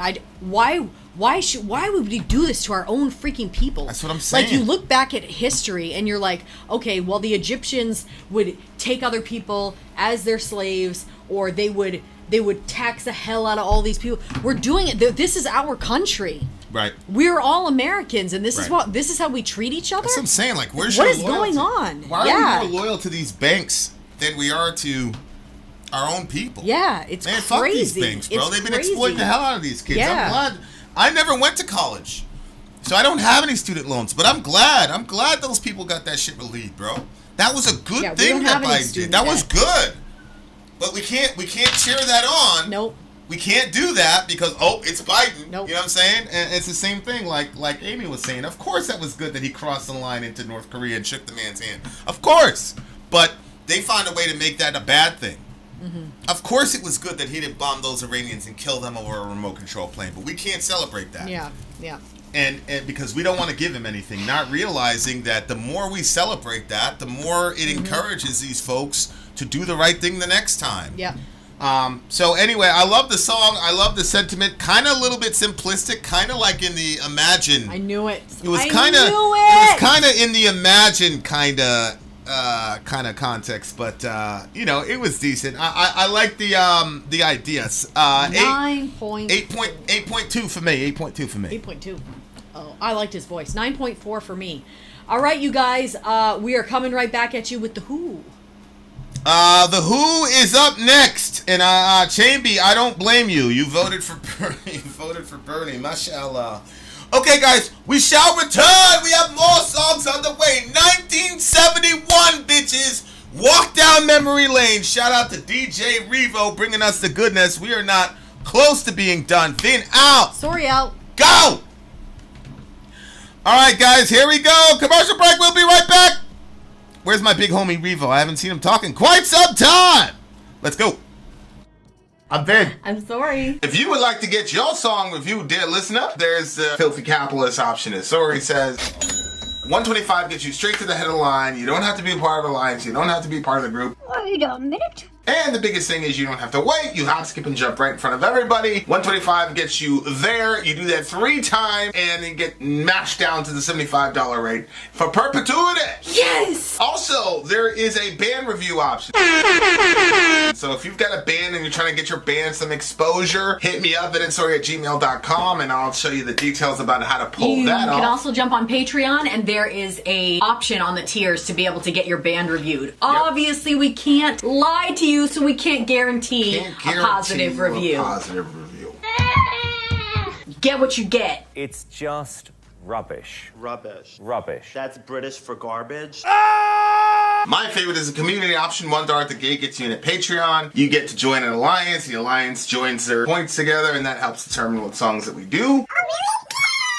The alliances hang out on Discord, Message me on Patreon to get the link. and they do all kinds of other cool things. They do Minecraft, Dungeons and Dragons. Yeah. It's really a community within the community. Anybody can go in the village. Facebook.com/VinandSori. There's 160,000+ people on the channel. What's cool about the Discord is that it offers a real opportunity for community connection, friendship, that type of thing. And it's on Discord, so if you're not a Facebook person, it's for you. You start off at $1. Right. Plus you get exclusives. Sori and I are working on a song. So the first 15 seconds of that was on Patreon. Also, at $15 tier and above, when we actually debut the video, they're going to be there live with us. There you are, dear listener. Bar merch. Ooh. We'll be with you in just 1 second.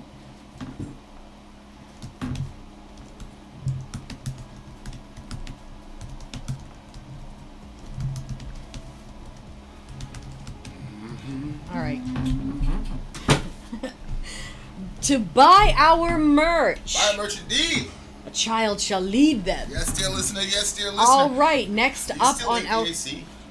You can turn it off, I think. 61 degrees in this bitch. No, it's not. It's still trying to get down to 61. Been turned invisible. Okay, up next is The Who, Baba O'Reilly. This is a song off The Who's next album released by Polydor Records. The song is named after Eastern spiritualist Meher Baba and minimalist musician Terry Riley. This song was meant for the sci-fi opera Lifehouse. The concept was of a futuristic society with an environmentally degraded world where people had to live in tubes that program and control their lives What? using the grid. A person discovers an ancient form of music known as rock and roll that is used to break people free from the grid. That's right, bitches. Yeah. That's right. Break them free. The main character is a hacker who begins to hack the grid to break people free. Pete Townshend also wanted to have live concerts where he would have fans tell about themselves, to which he would find their note. The band rented out a theater to test this out. Apparently, it went disastrous, with fans just wanting them to play their hit song. Townshend had a nervous breakdown due to him not being able to get others to understand his concept. The band, instead of finishing the opera, released what they had recorded on the album Who's Next. Behind Blue Eyes was supposed to be the villain song and Won't Get Fooled Again, the ending battle song. This song is supposed to be a couple deciding to break out of the grid. The original context is that they are deriding the wasteland produced by people who live by the grid's illusion. Okay. All right. The Who, Baba O'Reilly. The Who, Baba O'Reilly. Let's check this shit out. We'll be the judge of that, dear listener. Here we go.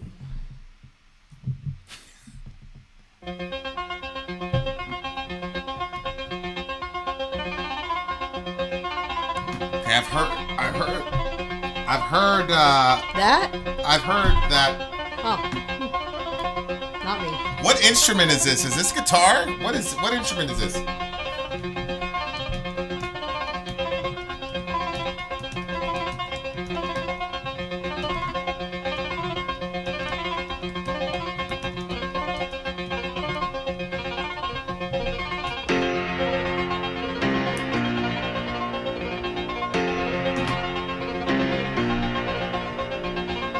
Synth?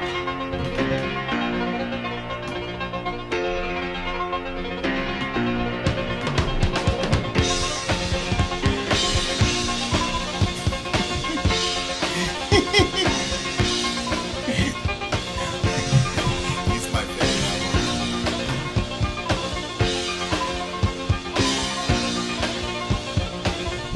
Out here in the fields,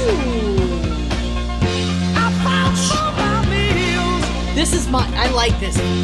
I get my back into my living. I don't need to fight to prove I'm right. I don't need to be forgiven. Yeah, yeah, yeah, yeah, yeah.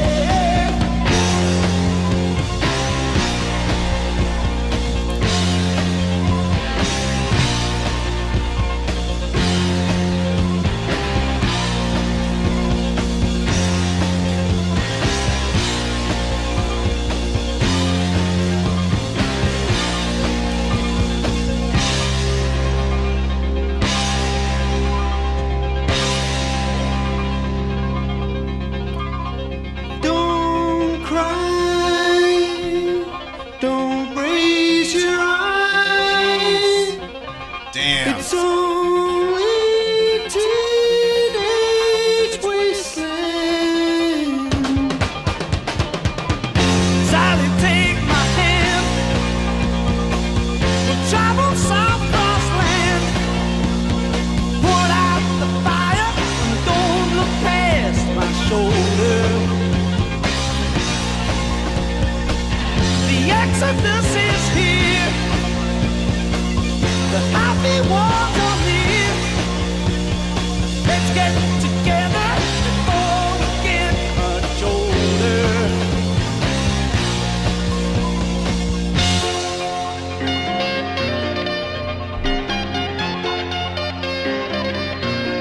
Teenage wasteland.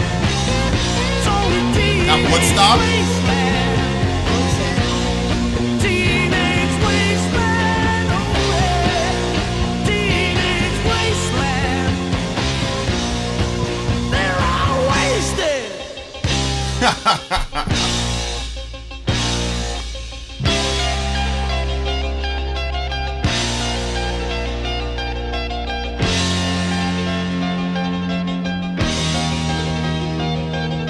Yeah, they're fucked up.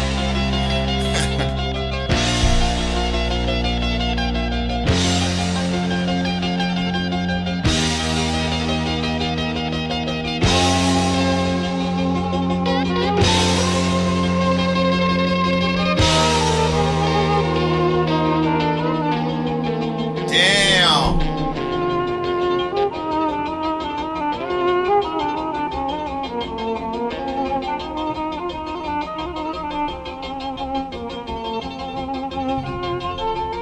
Now, what's that? Violin? That's what I would guess.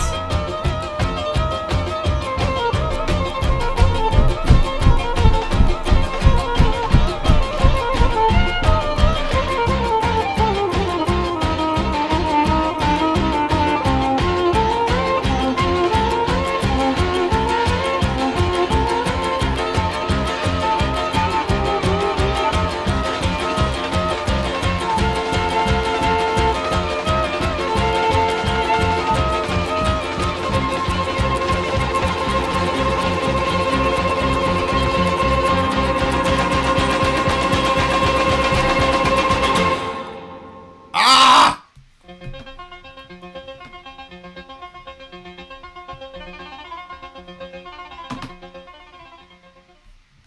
Wow, what an interesting sounding song. I've heard that progression before. The dun dun dun. Really? Dun dun dun. Yeah, I've heard that before. The rest of it, I don't know. Wow. I don't know. Okay, so I've never heard any of it. so the song is not called Teenage Wasteland though. It's called Baba O'Reilly. O'Reilly. That's really interesting. Who did he say Baba O'Reilly was named after again? Was it the Maharishi Meshogi? Who was it again? Go back to the thingamajig. The song is named after Eastern spiritualist Meher Baba and minimalist musician Terry Riley. Okay. Does that answer the question? Yeah, he's a Eastern spiritualist and minimalist musician. Okay. Minimalist musician. That makes sense. Okay. It's true. I am always surprised when there's an iconic song that you recognize that's this old. Well, like I said, I recognize the riff, the dun, dun, dun. I think I heard it in a commercial somewhere. Interesting. Okay, so here we go. Shout out to big homie Kai. Kai in the house. Yeah, I know, Jambi. I know. I saw that. I'm just gonna focus on the music. Shout out to everybody in Tennessee. I hope you guys are safe. How does the stream work? Simon, just chill out. Talk to us. All that jazz, and we're all hanging out. Okay, out here in the fields, I fight for my meals. I get back into my living. I don't need to fight to prove I'm right. I don't need to be forgiven. Don't cry, don't raise your eye. It's only a teenage wasteland. Sadly, Sally, take my hand. We'll travel south across the land. Put out the fire and don't look past my shoulder. The exodus is here. The happy ones are near. Let's get together before we get much older. Teenage wasteland. It's only teenage wasteland. Oh yeah, they're all wasted. Okay, so. Oh my god. What? Okay, so this is basically like, you know, like you see those, I don't even fully understand it. I'm just talking here. You know, you'll see like those kind of hippie-ish movements where they're all like grouped together. It looks like a Woodstock sort of thing, but it doesn't look, but it looks like that's how they were living in like communities like that. Mm-hmm. So is that what he's saying? He's like, you know what, let's just go, let's take part in that. and get wasted? Or is he talking about when he says, Sally, take my hand, we'll travel south across land, put out the fire, don't look past my shoulder. Is he talking about fighting to bring about, like, and then there's a teenage wasteland because so many of them died? Well, it's a wasteland because they're all wasted. Okay, so drugs. They're all on drugs, yeah. Okay. Yeah, and he said something about Woodstock, right? He was... Go back to Revo's summary where he talked about Woodstock. Where I did don't he say? remember anything about Woodstock. Can I Command F that? Yeah, you can. Okay. Well, I guess he wasn't on Woodstock. That's interesting. Okay. So it looks like he's talking about... What year was this? 1971? Yes. It looks like it's talking about... remember I talked about that generation gap? Okay, what about it?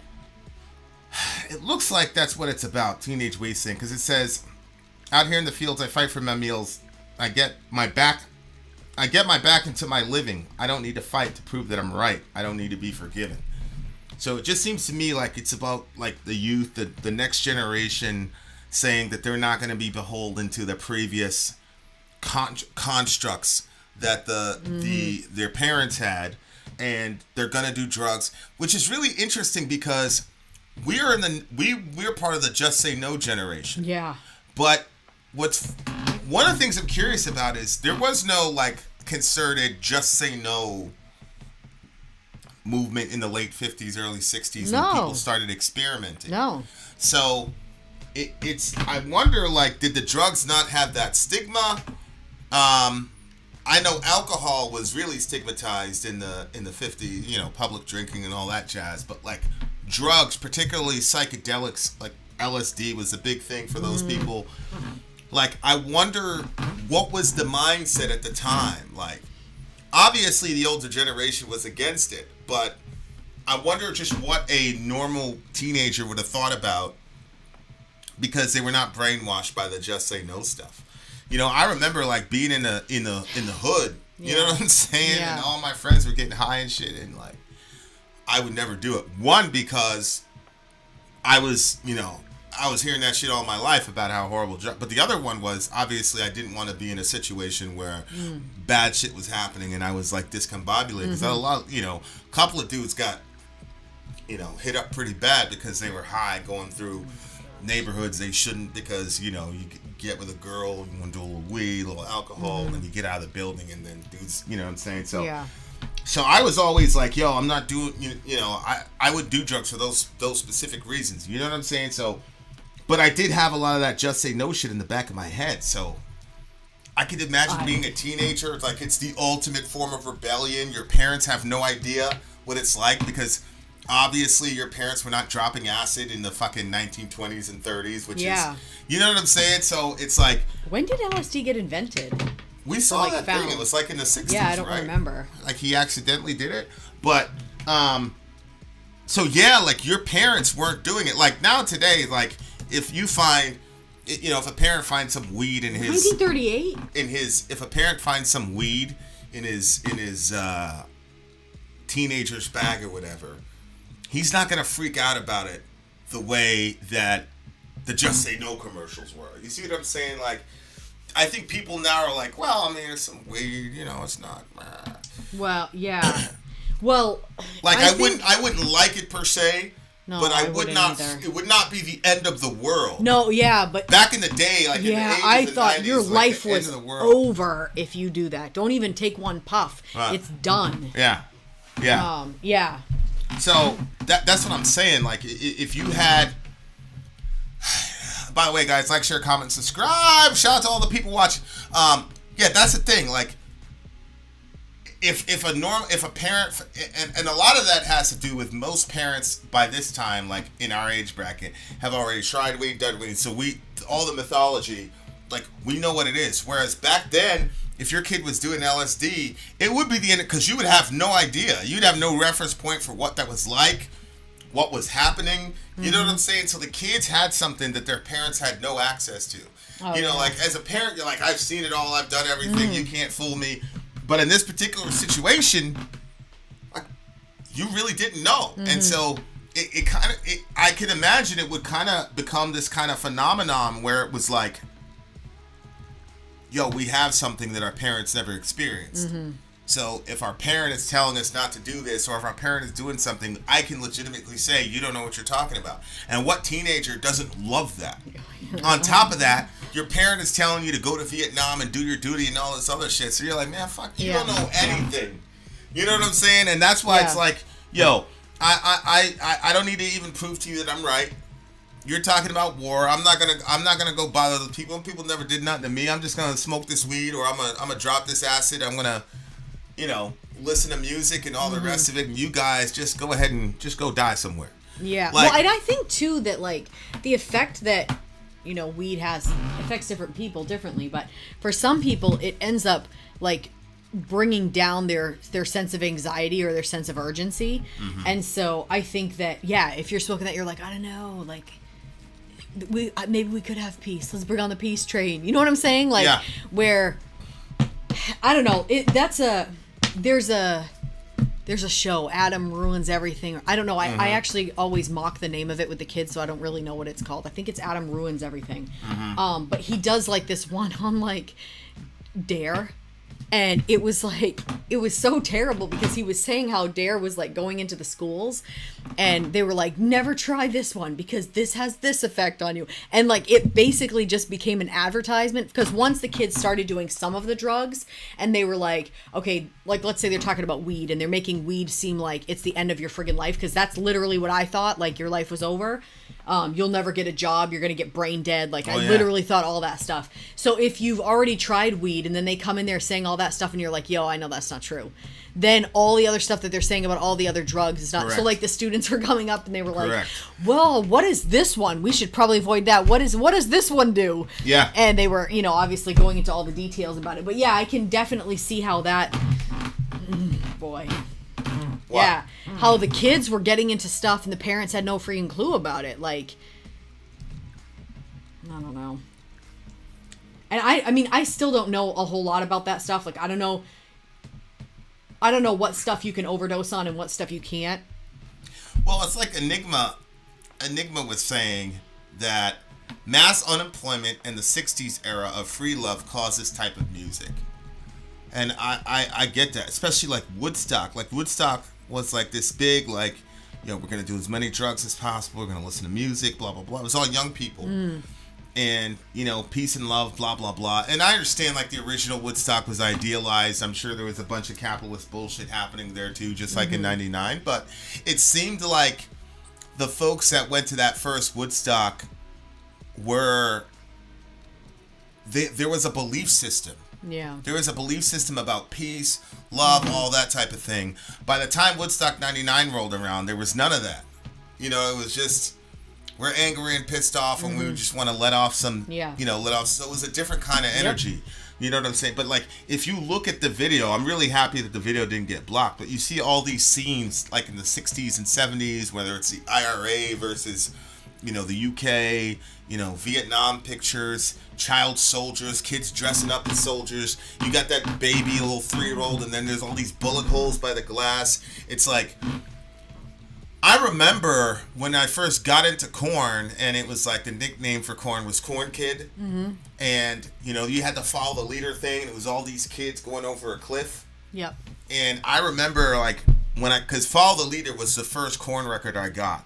And I just remember staring at that animation for so long and being like completely entranced by it. And my brother said to me, what's going on with this picture? Like, these are grown men. What's going on with the cartoons? You're 16, 17. You're in the ghetto. What are you doing looking at these cartoons? Like, what's happening? And my interpretation of the thing was our parents had failed us. And so we're now basically following each other, making shit up as we go along, and we're inevitably going to go over a hill, and we're all going to die. But either way, we were screwed because the adults had completely fucked everything up for everybody. And so that was my mindset. Like, yo, my parents have completely failed me. Yeah, you're a teenager, everyone's a teenager. You're and you know, at the time, you know, I was in the Bronx, and there was just a lot of shit. I remember one time we're beefing with these dudes, and this guy went into my class, like in the class, opened the door, and said, "We're gonna get you. We're gonna get you." And I could specifically point for me, like, dudes are coming for you, blah, blah, blah. And the teacher did nothing. And the teacher did absolutely nothing. He stayed, you know, he let the kid do whatever, and then we went back to talking about, you know, Maya Angelou, because it was, his English lit. And it was just like, at the time, you know, I was like, yeah, whatever, nigga, blah, blah, blah, blah, blah. You know, whatever, you know, Takara's trying to tell me, like, take the 12 bus home, don't take the train home, you know, whatever. And I was like, nah, fuck that, da-da-da-da-da. And she's like, I'm going to tell somebody. I'm like, you're going to tell somebody? I was like, listen, this nigga, he went into my class and said that shit. Yeah. So who's there to tell? The adult, they didn't want, and so I understand. bad. I understand. He was trying to get hit up. Nope. He wants You to know go what I'm home to his saying? family. Like, he doesn't know what He didn't why know are they what I going was after you? involved- What did you do? What did I do? Exactly. He wasn't trying to get hit up, bro. He was trying to get to his car and go home to his family. He didn't care about us. So that was the thing. It was like all this shit was happening, and the adults in my mind were not giving us any guidance whatsoever. So yeah, I really latched on to that. That, like, you know, adults are, you know, 1999 Joe Long, like, that was my understanding. It's like we're on our own, and we're gonna figure this shit out because the adults are completely clueless, and that's why I love that picture with Follow the Leader, because I was like, yeah, we're going over a hill, but, you know, at least we're going over a hill our way. Because either way, if we follow you guys, we're going over a hill. But, you know, at least I'll, you know what I'm saying? Like, I'll go out my way with my friends I hear or what you're saying. whatever. Yeah. So, Yep. yeah, that shit was deep, bro. That shit was deep. Good song. What do you give it? You go first. This song to me is, I gotta give it another 10, man. I just gotta give it another 10. I gotta give it another 10. This song was really, really, really, really good. Really, really, I'm really gonna good. go with a 9.7. All right, there it is. The Who gets a 9.7 from T-Rex Sori. is next. Who's next? T-Rex. T-Rex is next, losers. We shall return. Then out. Sorry out. Gone. All right, guys, commercial break. We'll be right back. I'm Vin. I'm sorry. If you would like to get your song reviewed, dear listener, there's the Filthy Capitalist option. As Sori says, 125 gets you straight to the head of the line. You don't have to be a part of the alliance. You don't have to be part of the group. Wait a minute. And the biggest thing is you don't have to wait. You hop, skip, and jump right in front of everybody. 125 gets you there. You do that 3 times, and you get matched down to the $75 rate for perpetuity. Yes! Also, there is a band review option. So if you've got a band and you're trying to get your band some exposure, hit me up at itsori@gmail.com, and I'll show you the details about how to pull You that off. can also jump on Patreon, and there is a option on the tiers to be able to get your band reviewed. Obviously, we can't lie to you, so we can't guarantee, Can't a guarantee positive you review. A positive review. Get what you get. It's just rubbish. Rubbish. Rubbish. That's British for garbage. My favorite is the community option. $1 at the gate gets you in at Patreon. You get to join an alliance. The alliance joins their points together, and that helps determine what songs that we do. The alliances hang out on Discord. Message me on Patreon to get the link. And they do all kinds of other cool things. They do Minecraft, Dungeons and Dragons. Yeah. It's really a community within the community. Anybody can go in the village. Facebook.com/VinandSori. There's 160,000+ people on the channel. What's cool about the Discord is that it offers a real opportunity for community connection, friendship, that type of thing. And it's on Discord, so if you're not a Facebook person, it's for you. You start off at $1. Right. Plus you get exclusives. Sori and I are working on a song. So the first 15 seconds of that was on Patreon. Also, at $15 tier and above, when we actually debut the video, they're going to be there live with us. There you are, dear listener. Buy merch. Buy merch indeed, it shall lead them. Remember to like, share, comment, and subscribe, dear listener. Here we go. We are in the midst of a DJ stream for the big homie Revo, as you can see right there. This is a mega stream. That's what happens. A regular stream is 4 song minimum. A mega stream is when you do 8 songs. There is no limit. There is no limit, dear listener. All right. T-Rex Jeepster is the next song on our list. This is another single from the Electric Warrior album released by Fly Records. You previously reacted to their song Get It On. Mark Bolan himself never got a license to drive as he had a fear of driving, but he sang songs about cars. That's so interesting. That's weird. Yeah. It only makes it all the more tragic when he ultimately died in a car accident. Fuck, just man. like Eddie Cochran, which this video at the start claims he was a fan of.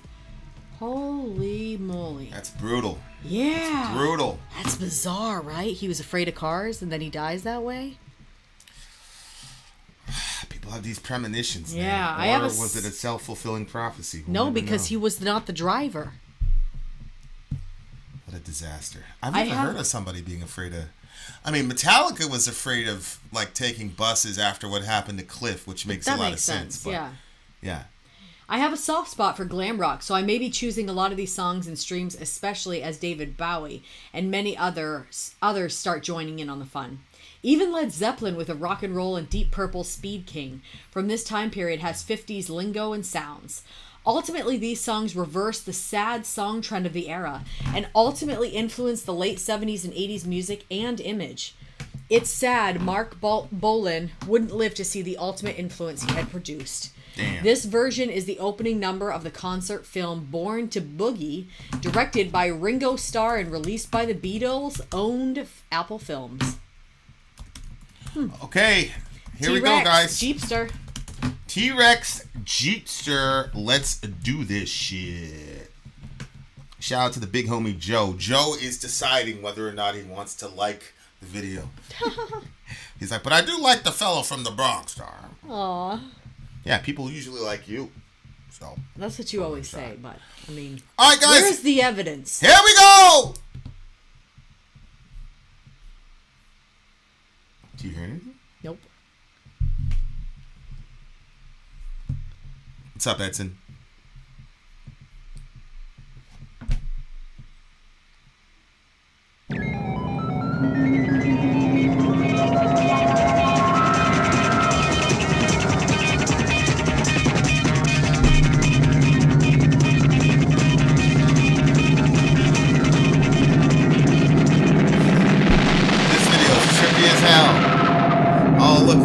film. Oh, smart, smart.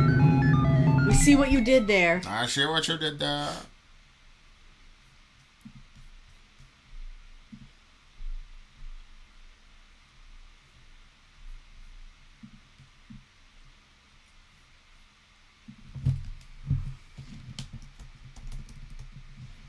Where's the video?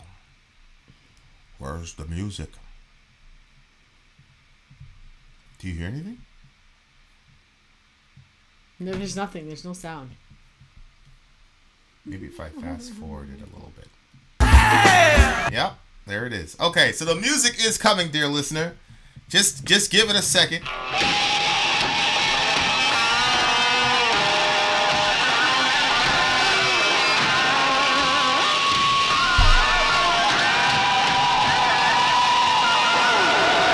One and a two and a three and a four.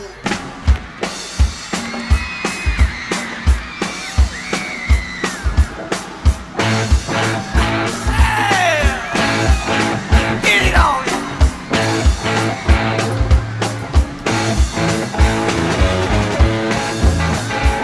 Is he playing by a cutout of himself? You're so sweet. You're so fine. I want you all and everything just to be mine. Show my show my love, yes you are. Oh girl, I'm just a cheapskate for your life.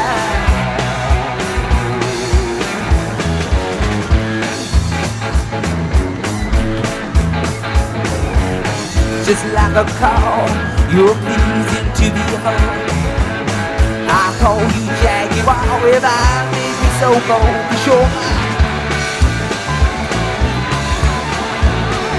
show my love. Oh, girl, I'm just a cheapster for your life.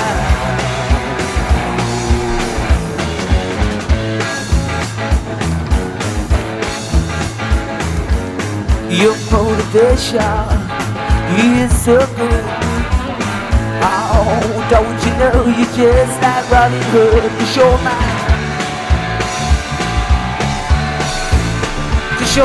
love. Oh, good, I'm just a gypsy for your love. Oh, yes, indeed. Woo! Woo!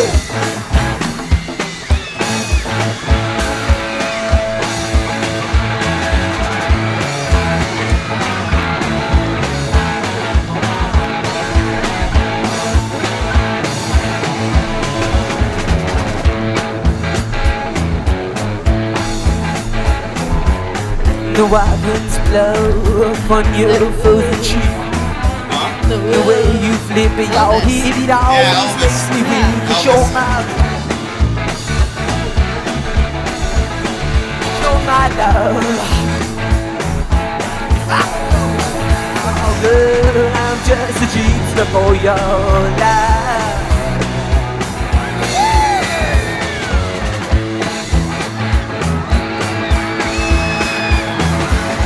Your motivation is so fair. You got the universe reclining in your hair. To show my love, to show my love. Oh, girl, I'm just a cheapster for your life.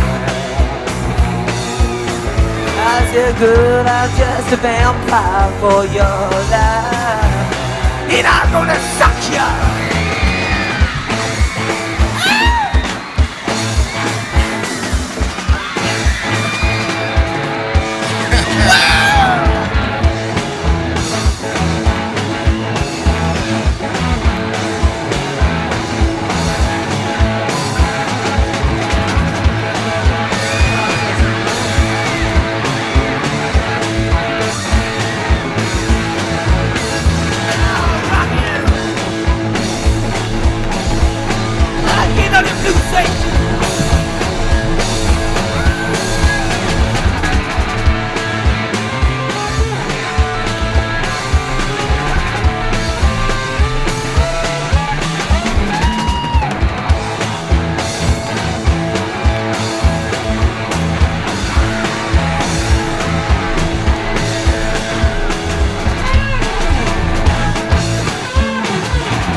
What? I don't know. Okay, so yeah, definitely took a very big difference from all the. What did he say? This was like a sad song. Like they're like getting away from the sad, serious music and shit. You need that.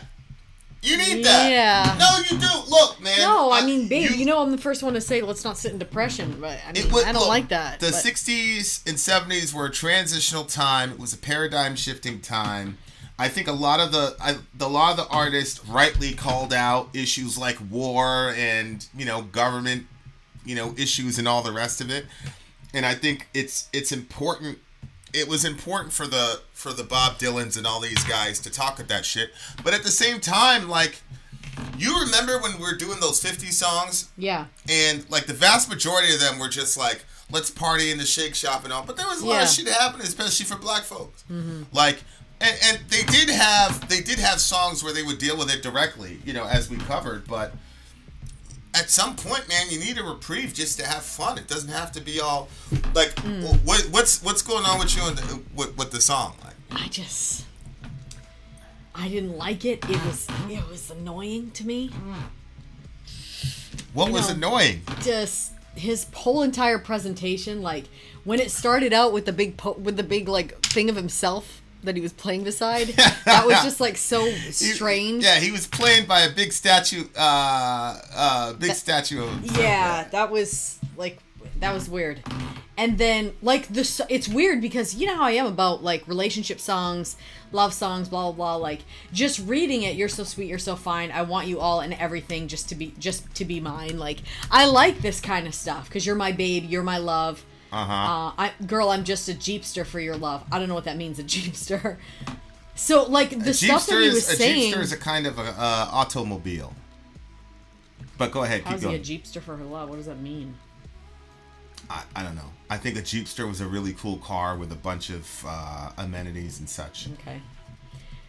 You slide so good with bones so fair. You've been the universe reclining in your hair. You've got the universe reclining in your hair. That's a good line. Yeah, like I like this kind of stuff. That's a good line, bro. I just didn't like. Well, for one, when was Elvis? Like he definitely had the sound 50s, in there. Right? So like it was like a lot of Elvis in there, and then like. The vocal style I felt was very much influenced, like too much. I felt like he was trying to be like Elvis 2.0. So I wasn't really a fan of that, and I don't know, like I didn't like it. I didn't like his presentation, the way he was singing it. Like he is the vehicle through which the person he sings to love travels. There you go. Yeah, see, I'm a jeepster for you, love. Just like a car, you're pleasing to be. Yeah, but she's the jeepster here. You know what's funny is R. Kelly and Applejack is going to know where I'm going with this one. R. Kelly had a song called You Remind Me of a Jeep. You remind me of a Jeep. I can't sing it, but like, I want to ride ya. You know, whatever. Yeah. But he was being really, really serious. I remember being a kid, because I was just a kid when that song came out. My brother was singing that shit. Well, I mean, I just thought the whole thing was stupid. You know what I'm saying? Because I wasn't aware of what the innuendos were. I'm like, what do you mean you want to ride her? That shit is dumb as hell, my guy. You want to? I had it in my head that like the girl was like on all fours. That's what I was thinking. I was literally thinking. I bet you I know what he's. I was like, yo, that song is trash. My brother used to sing that song the whole time. All of his friends, blah, blah, really? blah. I'm like, yo, y'all dumb as hell, bro, singing about Jeeps. They were laughing at me. I'm like, y'all stupid. They were like, yeah, whatever. But it was like a major hit. See, Applejack knows that was a major song, bro. That was a major song. R. Kelly's got it bad enough, and now I found out that even this he stole. You didn't make that shit up, Robert. You stole it from this white dude with the fro, my guy. Because literally, it's like, you remind me of a Jeep. And he used the Jeep metaphor all through the song. You know what I'm saying? Yeah. So, shit was hectic.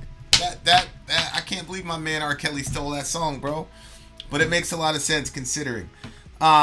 Listen, I'm not going to be able to hide this horrible face I'm about to make. I get really bad heartburn during this pregnancy, and the only thing that takes it away is a teaspoon of baking soda in water, and you just drink it.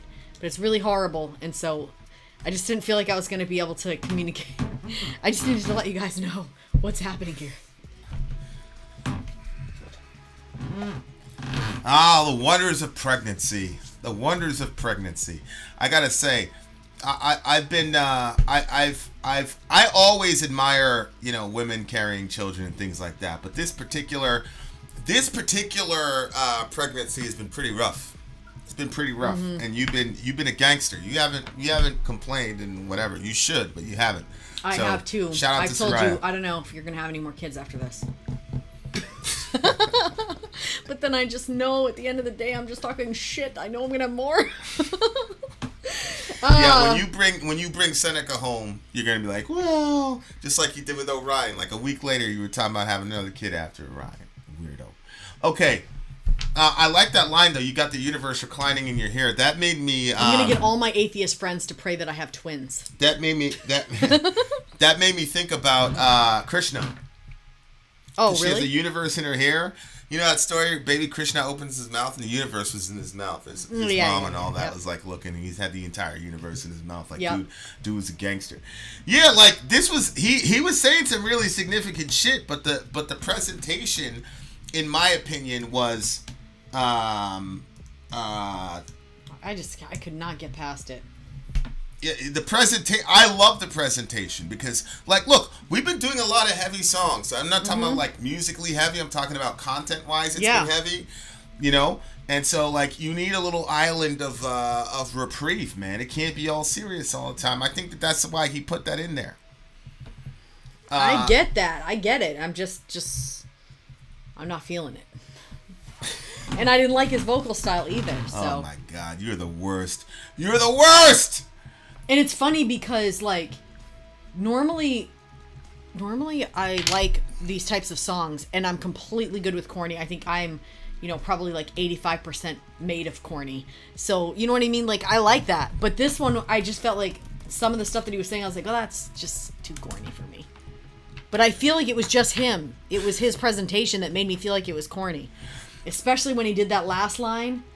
I said, girl, I'm just going to be a vampire for your love, and I'm going to just suck you. Yeah, he's going to suck the love right out of her.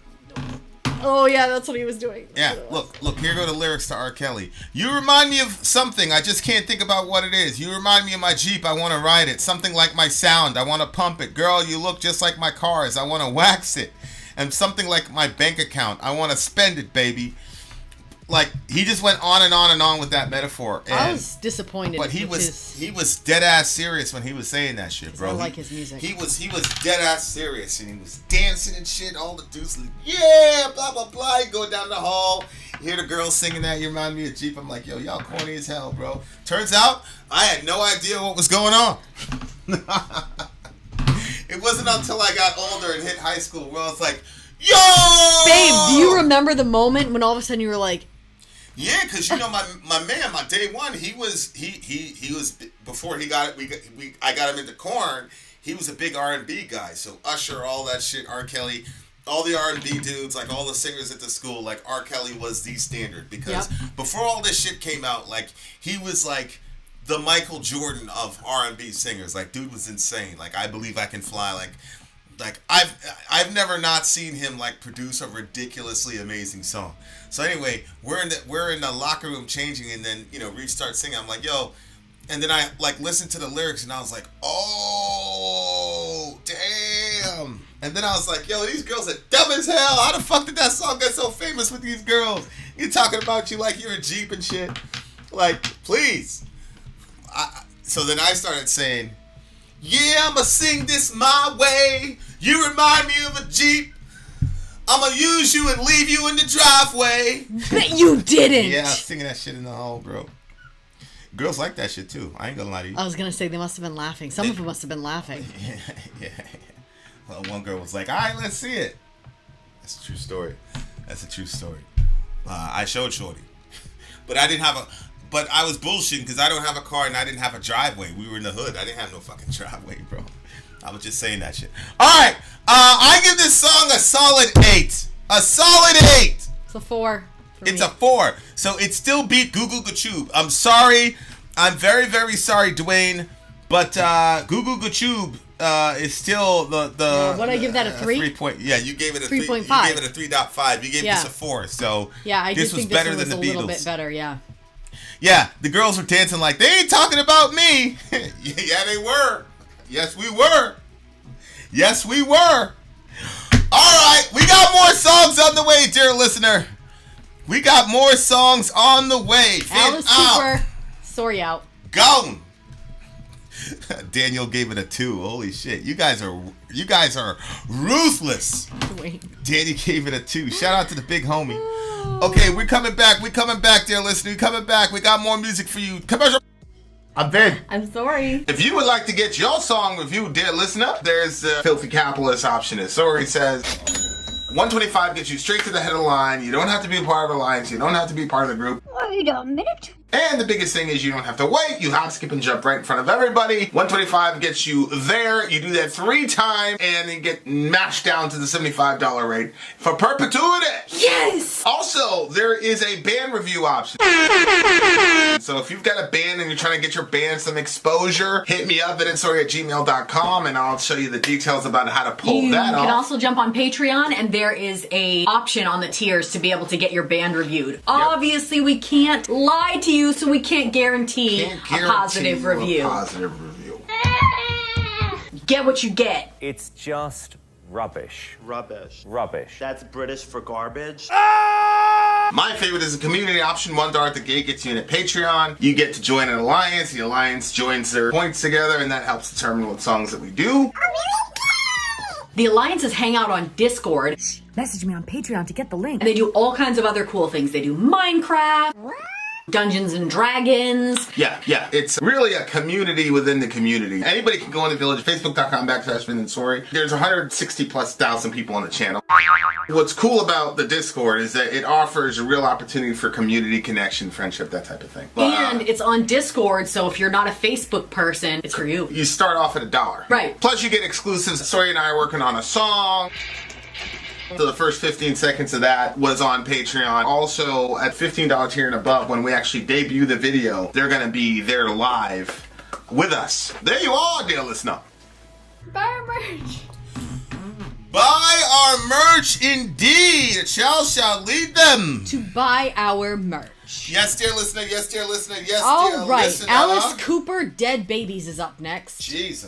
That's a little, rough of a topic. This is an album track off the Alice Cooper album Killer, released by Warner Brothers Records. Alice Cooper has stated this is his most misunderstood song. Now, I can't imagine how people misunderstood that. Whatever would lead somebody to that conclusion? Alice Cooper became big this year in the U.S., wearing makeup, and is sometimes, along with Kiss and New York Dolls, considered the American equivalent of the UK glam rock scene, though he is more often labeled under shock rock. Alice Cooper's use of makeup in stage theatric arose... What? I'm having a hard time with Serendipitously.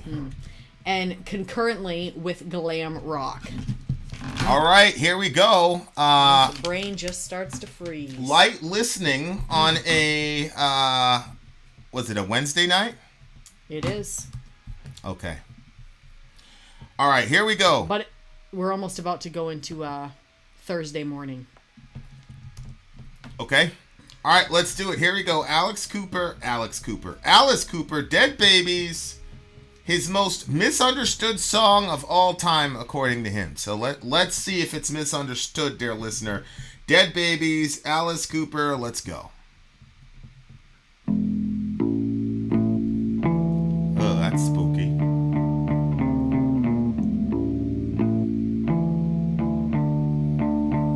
Spooky as hell.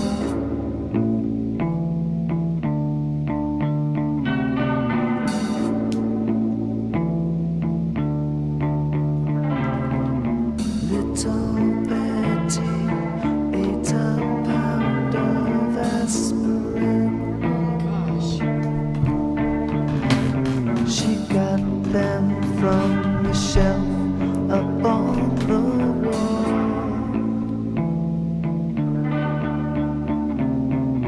Betty's mommy wasn't there to save her.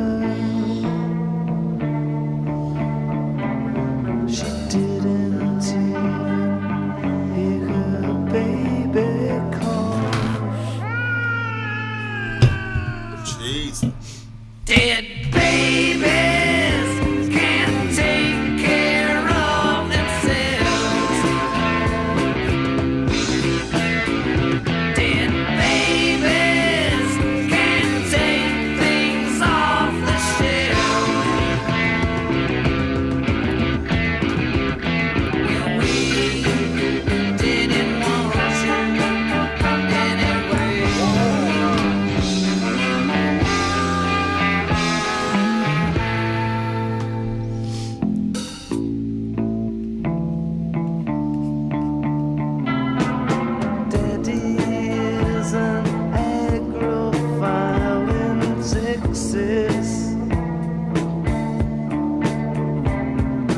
Mommy's on the bar most every night. Little Betty's sleeping in the graveyard, living there in burgundy and white. Dead babies can't take care of themselves.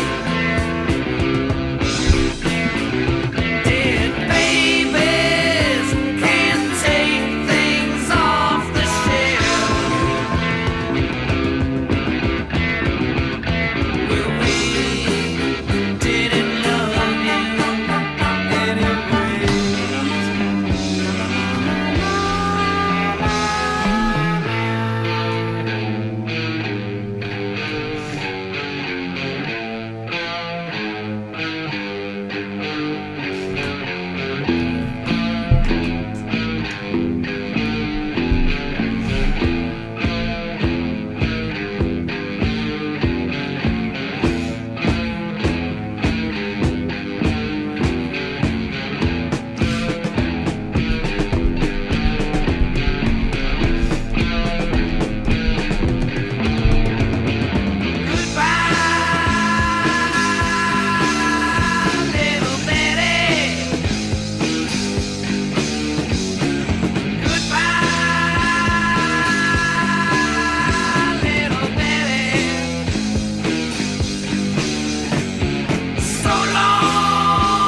Alrighty, holy shit, that was light listening.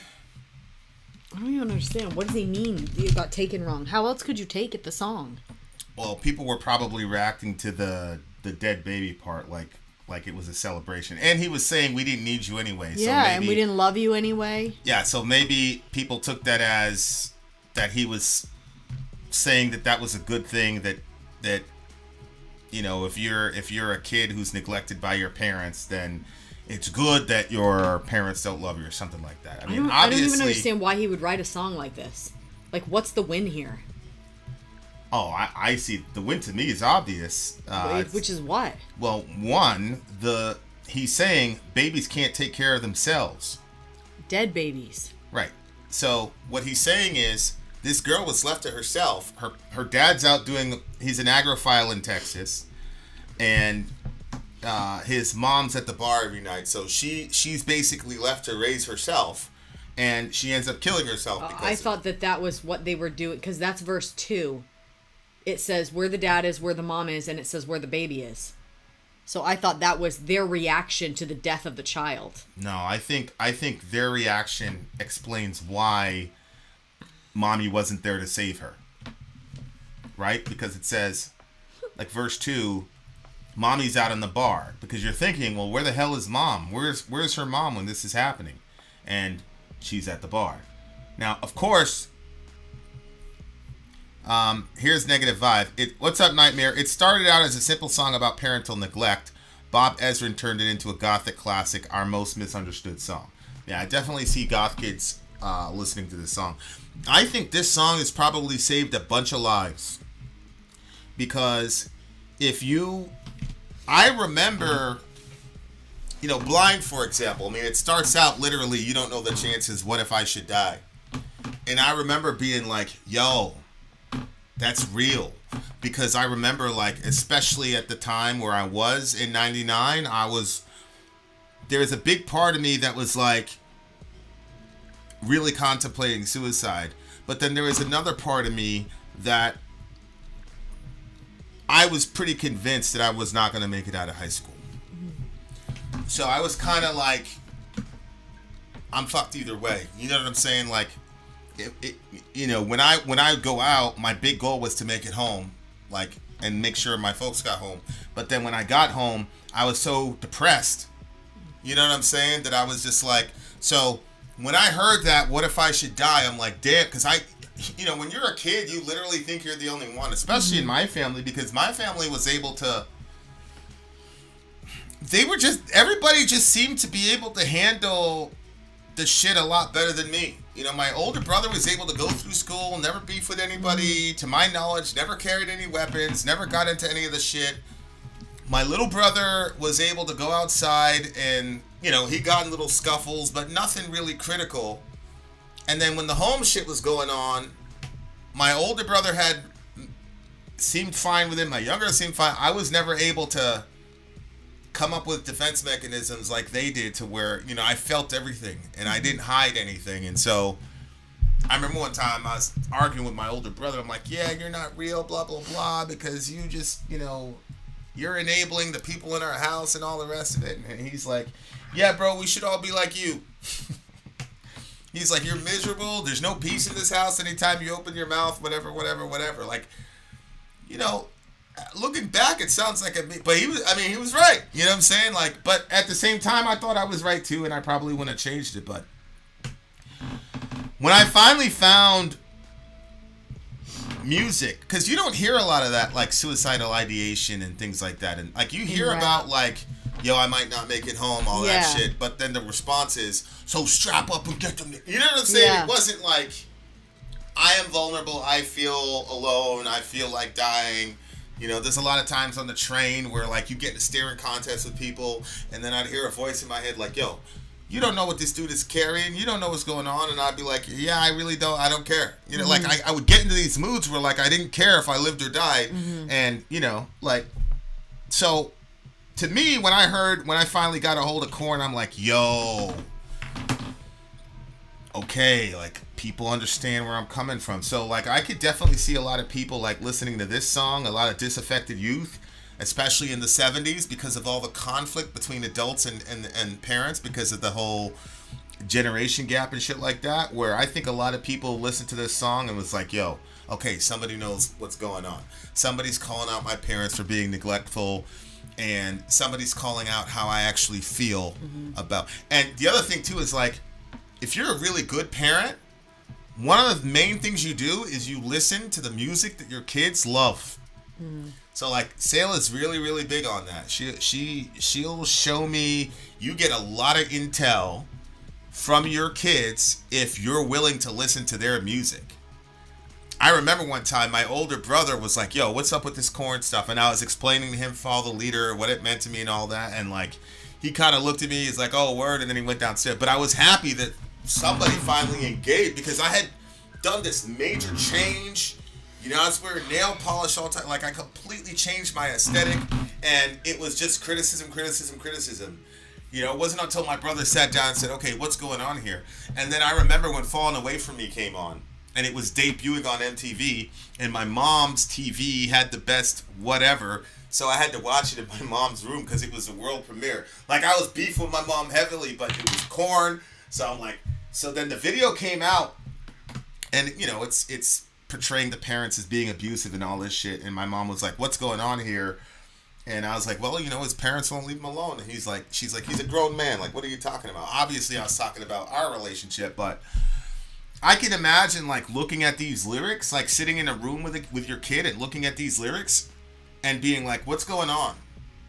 And having a very, very fruitful discussion. It just seems to me that a lot of parents, when they hear stuff like this or they hear what their kid is saying, they freak out or they get defensive. Because you're going to be like, yo, I'm not that kind of I'm not at the bar. You know what I'm saying? Like, your dad, like, I get it. You may not be that person in the song, but that's how the kid feels. Mm-hmm. So you would do well to listen to them, you know, like. Yep. So to me, the song is an extremely positive song, you know, in my opinion. Enigma says something really insightful. Because of the 60s free love, the free love era created a lot of children thanks to drugs. So a lot of children were abandoned and had parents so high they couldn't look after them. Real talk. Real talk. You know, like, that is so true. Like, this is one of the consequences of, like, having all of this just commitment-free sex, and you're going to get high and go to Woodstock, and then you have all these kids that you didn't want, but you were in some drug-addled thing. You don't even know who the father is. I can imagine a lot of kids were feeling like this. You know what I'm saying? Mm-hmm. So, like, the song is hard to deal with, and I'm surprised that it came out in 1971, because those lyrics, like, right from the start, like, the girl ODs on you know, over-the-counter shit. So it's fascinating. Go ahead. What was going on with you as the song was going on? I didn't like it at all. It was just when it said it was a misunderstood song, I thought it was going to kind of sound one way, but you could also very easily see another side of it. I could not see another side of it. All, you know, as a mom, you know, I've already had a miscarriage that was extremely hard to deal with, and, like, as I get closer to delivery, I worry that something will happen. Mm-hmm. You know, and, you know, Reza is still very little, and so I worry about him in the crib. And I always worry about them, like, what if they always worry that they're going to get into something, because we have so many people in our family that you can't monitor everybody all the time. And so I'm like, what if somebody leaves something out? What if this? What if that? Like, I have, like, all these what ifs, and I'm constantly, you know, the kids are probably going to grow up and they're going to like, Mom was always talking about all the dangers. Because I'm always like, don't do that. This could happen. Don't do that. That could happen. And, you know, I don't know. So it was just hearing it and, like, seeing it, especially when it said Betty's mommy wasn't there to save her. She didn't even hear her baby cry or call. That was, like, super, super painful. Like, and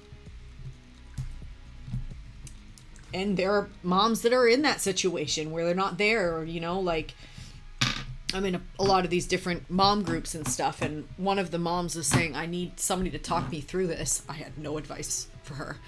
She said, I let my baby go to my boyfriend's, which was the father, and the baby died.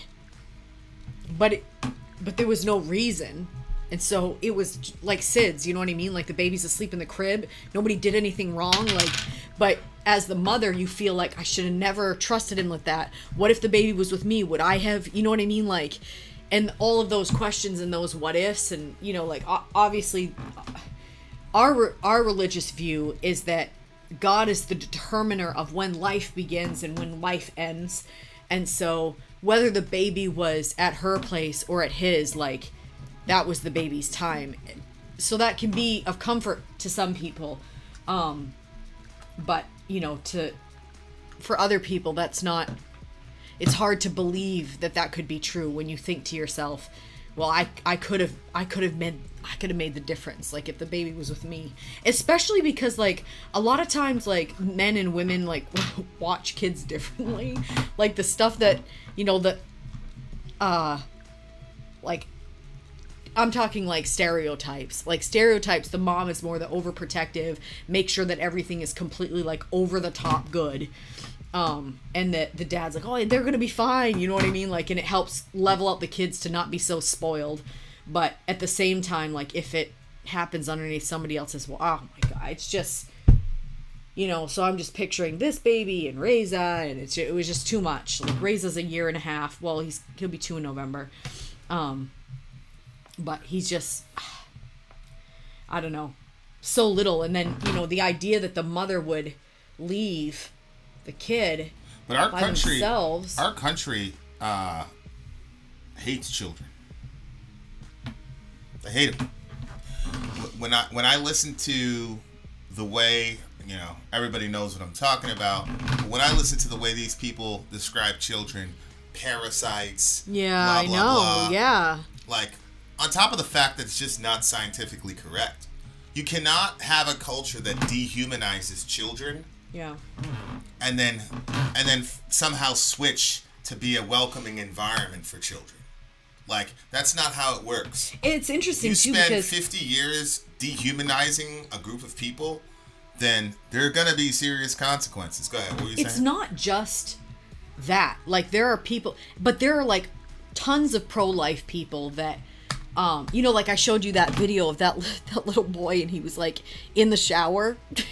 So he's got all of his clothes on. He was probably like, what, 2-3 years old. Yeah. He's in the shower, and the mother comes in, she's recording him, she's like, what are you doing in here? Like, you're just gonna come in here and get in the shower. And, you know, like, she's just going after the little guy. And it's like, so there, obviously, like, there's whole groups of people that are pro-life, but then they don't, like, they view the child maybe like by height. You're so small, like, you're not as human as I am. Like, the little guy had an opinion. His opinion was he wanted to take a shower. Right. You know? And so why is that like this giant crime that he, you know, he had something in his head, he wanted to go try it out. Like, if he was creating a mess, you know, and then, you know, or something that was in danger, but like, there's so many people that are pro-life, but also will treat the kid as, you know, and that's something that I had to work my way out of. And I'm not even completely out of it, but like seeing the kids as like just as human as I am, you know what I mean? Like, they've got all their opinions and their, you know, and you know, but I mean, I'm coming around to the idea, and I'm liking it more and more. I mean, I thought there was going to be a lot more conflict with us about that topic, but there really wasn't.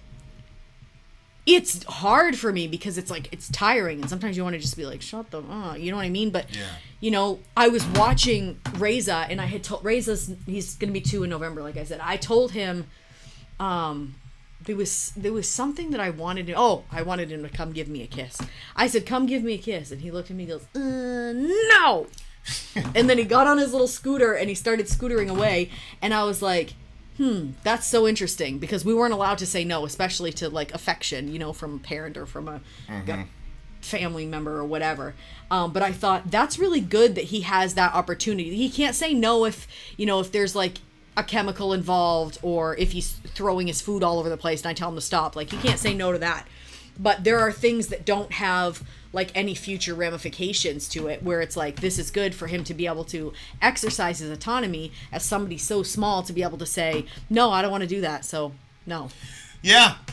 But a lot of people don't respect that. I do think that there's kind of like a trend coming where, you know, like we said, it was in that little show, like, where they were telling the kids, like, it's your body, your choice, in the context of somebody's trying to touch you and you don't want them to put their hands on you, Yeah, you should say no. I remember that first conversation. I was like, why does she have to kiss her uncle? Like, we're talking about sailing and all that. I'm like, why does she have to do that? If she doesn't want to kiss her uncles, don't make her kiss her. Yeah, I think that I pretty much agreed with you from the start, because I always felt so uncomfortable with that entire dynamic growing up. I always felt like that energy, that it was always bad to me. I never liked it. So, yeah, I didn't grow up with a lot of extended family, so this idea that the kid is supposed to hug and kiss everybody that wants to hug and kiss him is crazy. Yeah. It's like, how do you protect kids from strangers with bad, or even family members with bad motives? Because most of the assaults that happen come from family members. They don't come from random strangers. So for me, I was just looking at that whole dynamic like, what? Mm-hmm. Get the fuck out of here. So, you know, to this day, I say, can I have a kiss? Can I have a hug? And, you know, most of the time we'll say yes, but sometimes I'm like, no. Yeah. And, okay, you got to... But that's the whole mindset of treating your child like a human being. Like, you'll have a lot easy... The chances of a song like this deeply resonating with it, like, I don't believe that our kids would really deeply resonate with this song.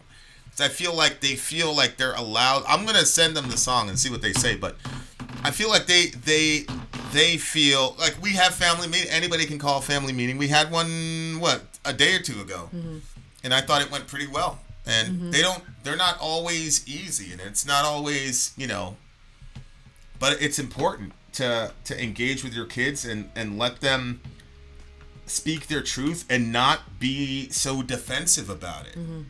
Like, you're not a perfect parent, bro. Like, I love my kids. They know we love them, but we're not perfect parents. We have flaws. So you got to give them a context where they're able to express this shit instead of having to jump on a guy like Alice Cooper's train and then say, this is what's going on. So, anyway, I thought the song was great. I'm going to give it a silent count. Rest in peace to all the kids who have been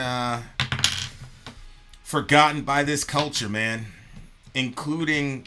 I was just thinking about Uvalde. I'm not going to talk a lot about Uvalde, but I got to tell you, that whole situation, that Uvalde situation, I haven't felt like that since 9/11.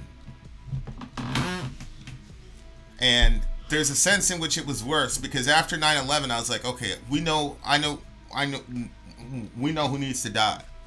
You know what I'm saying? Like, of course, now I look back at it, I'm like, it was completely fucked up, but at least psychologically I was like, okay, we know who did this and we're gonna make those people pay. Uvalde, it's like, man, you guys stayed outside while them kids, man, I didn't believe it at first, but the way our society is with children, left or right, is just fucking despicable. It's really, really, really shameful. And a lot of times, like, I'll be you know me, like, I've got a certain kind of personality. I can be friends with anybody, but I'm really fucking disgusted with our country and the way we are with children. It makes me so sick. It's infuriating the way that they've been devalued and dehumanized. And I'm not just talking about the major topic. I'm just talking about in general. People say the craziest, most evil shit, and I'm like, you fucking weirdo. Like, these kids are going to be able to read this shit. Like, I saw one where it was like, they had this woman with twins, and they were basically saying she was going to get an abortion, but it was too late. Now this woman is stuck with twins. I'm like, you fucking... So what if those kids in 5 years read that fucking article and see themselves in that article as, look how horrible it is that these kids were born. Like, it's infuriating to me, man. Fuck all those people, bro, honestly. Anyway, it's a silent count. Shout out to all the children in America. Yeah, what do you give it? I would silent count it too. Okay, silent count. Okay. All right, much love. We've got a very, very special closeout song for you guys, so it is on the way. Stay tuned. We're coming back with some lead freaking Zepplin. Fit out. Sorry out. Go. Good job. You were gangster for that shit.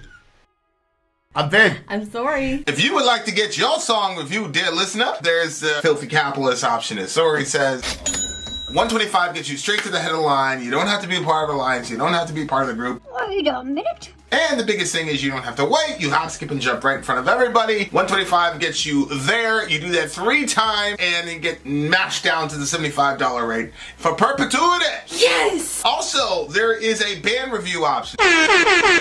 So if you've got a band and you're trying to get your band some exposure, hit me up at insori@gmail.com, and I'll show you the details about how to pull that off. You can also jump on Patreon, and there is a option on the tiers to be able to get your band reviewed. Obviously, we can't lie to you, so we can't guarantee a positive review.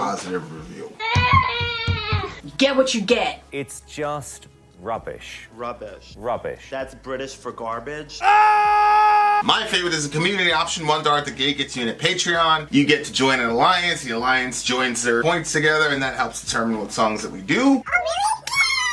The alliances hang out on Discord.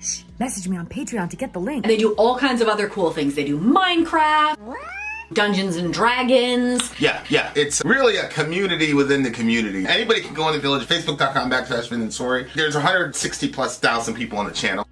What's cool about the Discord is that it offers a real opportunity for community connection, friendship, that type of thing. And it's on Discord, so if you're not a Facebook person, it's for you. You start off at $1. Right. Plus you get exclusives. Sori and I are working on a song. So the first 15 seconds of that was on Patreon. Also, at $15 tier and above, when we actually debut the video, they're going to be there live with us. There you are, dear listener. Buy our merch. Buy our merch indeed, and shall lead them. All right, guys, here we go. One last song. The name of the song is by a band by the name of Led Zeppelin, Stairway to Heaven. I've heard a lot of legends about this song, but I don't know what's real and what's not. But prior to us playing the Led Zeppelin song, we've got a couple very interesting little doohickeys relative to this song. This song is legendary for like the backwards masking or whatever. So we're gonna play that. We got 2 clips to play relative to the backwards masking. Then we'll go into the song. It's DJ Revo, y'all. It's DJ Revo. When you're the DJ, that's what happens. Okay, it is what it is. Okay. This song was really. This was not all Revo though. I did tell him to get me these clips. Tribal Python in the house! Tribal Python, hey! This song was released on Led Zeppelin's 4th album released by Atlantic Records, owned by Warner Brothers. Stairway to Heaven was never released as a single, but was frequently played on the radio. Sori requested to hear the supposed satanic message. Here's a clip from a TED Talk, which is about how your mind hears what is often prompted to hear. Play clip 1. Okay, clip 1 is about how your mind hears what it's prompted to hear, which we've done a couple of those things, right? Where it's like, oh, you think you hear. Okay, yeah. Here's clip 1 from the TED Talk. Let's check it out. Another example of this with auditory illusions. There's this film White Noise with Michael Keaton about the dead talking back to us. By the way, this whole business of talking to the dead, it's not that big a deal. Anybody can do it. Turns out it's getting the dead to talk back. That's the really hard part. Well played. In this case, supposedly these messages are hidden in electronic phenomena. There's a reversespeech.com webpage in which I downloaded this stuff. Here is the forward. This is the most famous one of all of these. Here's the forward version of the very famous song. If there's a bustle in your hedgerow, don't be alone there. It's just a sprinkling for the May Queen. Yes, there are 2 paths you can go by, but in the long run, there's still time to change the road you're on. Should make us bigger. Boy, can you just listen to that all day? All right, here it is backwards, and see if you can hear the hidden messages that are supposedly in there.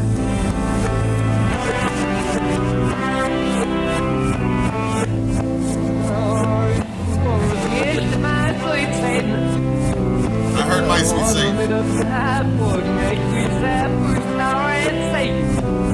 again.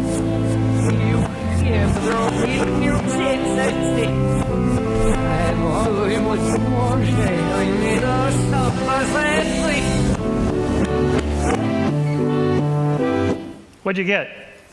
Satan. Okay, well, at least we got Satan. See, I heard now I will Satan. prime You hear your Satan? auditory part of your little bit, brain yeah. to tell you what you're supposed to hear, and then hear it again.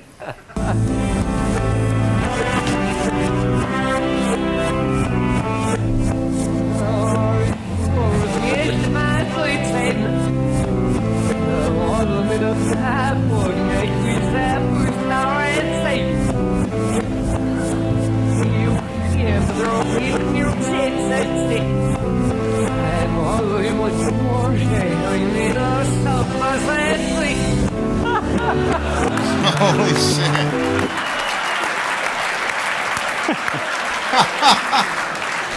You can't miss it when I tell you what's there. All right, so Okay. All right. according to Jimmy Page in Oxford University, he didn't write a backwards message. So this is just an auditory hallucination, but Christians filled in we filled in the blanks. I think that's really all right. fascinating. Watch this clip from the 2000 comedy film Little Nicky, where Satan's Spawn explains that the satanic messages aren't in Ozzy's music, but Chicago's 1969 single released by Columbia Records, where they sing, "Does anybody really know what time is? Does anybody really care?" It is reversed to reveal. Play clip 2. All right, here's clip 2, bitches. Check this out.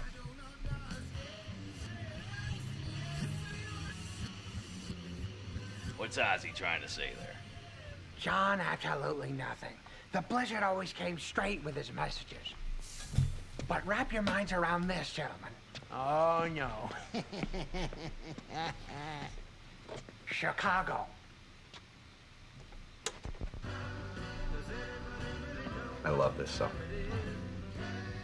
I command you in the name of Lucifer to shed the blood of the innocent. Oh my God, Chicago kicks ass. Led Zepplin, on that note, lead singer in concert, says the song is about hope, and the lyrics seem pretty obviously so to most interpretations. When Sori had wanted me to find a clip of the song backwards, I had a field day watching 80s clips of televangelists. One said the song had an obviously good message forward, and the other said it had a negative message to encourage you to go to hell forward. These televangelists can't even reach a conclusion of the song forwards, and yet this band is going to have a straightforward satanic message backwards. Wild!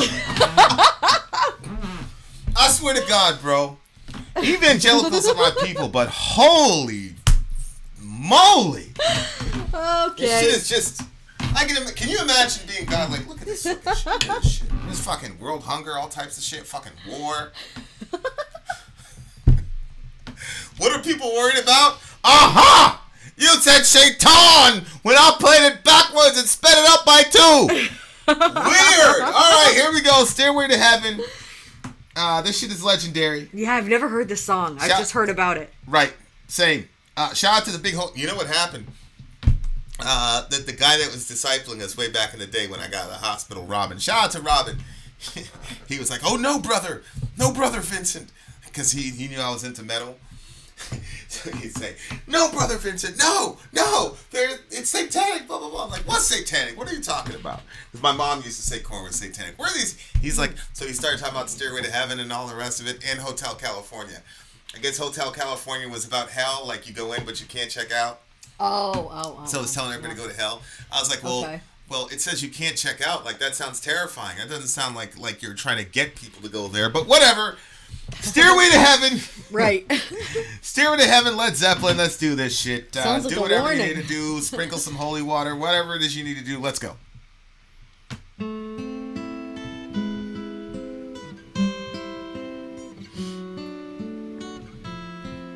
Where'd we go?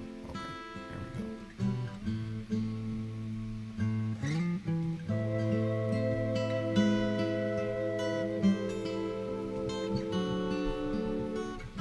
This doesn't sound satanic at all, bro. I know. Is that a flute? Sounds like it.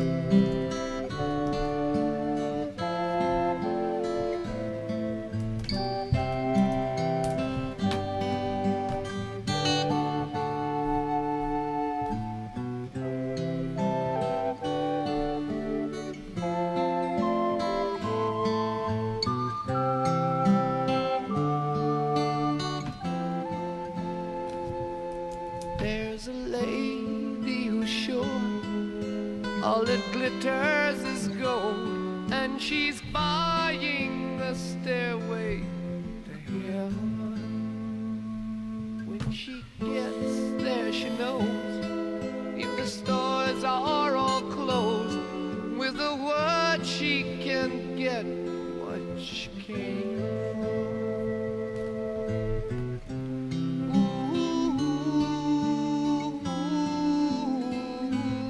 And she's buying the stairway to heaven.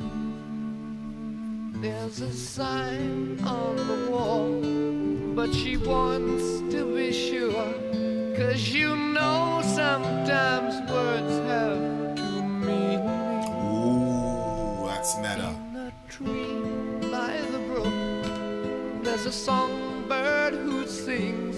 Sometimes all of our thoughts are misgiven.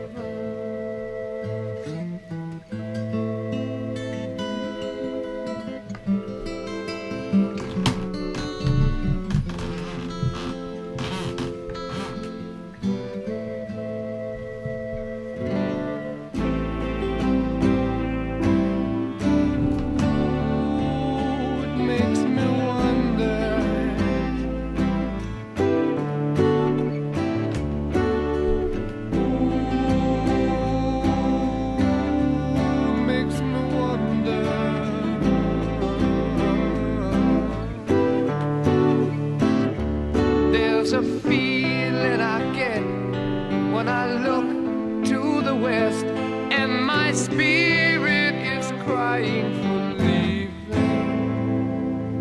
In my thoughts I have seen rings of smoke through the trees, and the voices of those who stand looking.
Okay, that was Stairway to Heaven, Led Zeppelin. I lied. What happened? I have heard this song before. You did? Yes. Where? So, when I was a teenager, there was this guy that was interested in me. Was that the 26-year-old dude? No. And he was like... I guess it doesn't matter. It was Brian. I knew him? No, you didn't know him. The But I was talking... Yeah. So, yeah. What's good, homie? What you on? We on kid number 3. How you doing? Go ahead, continue.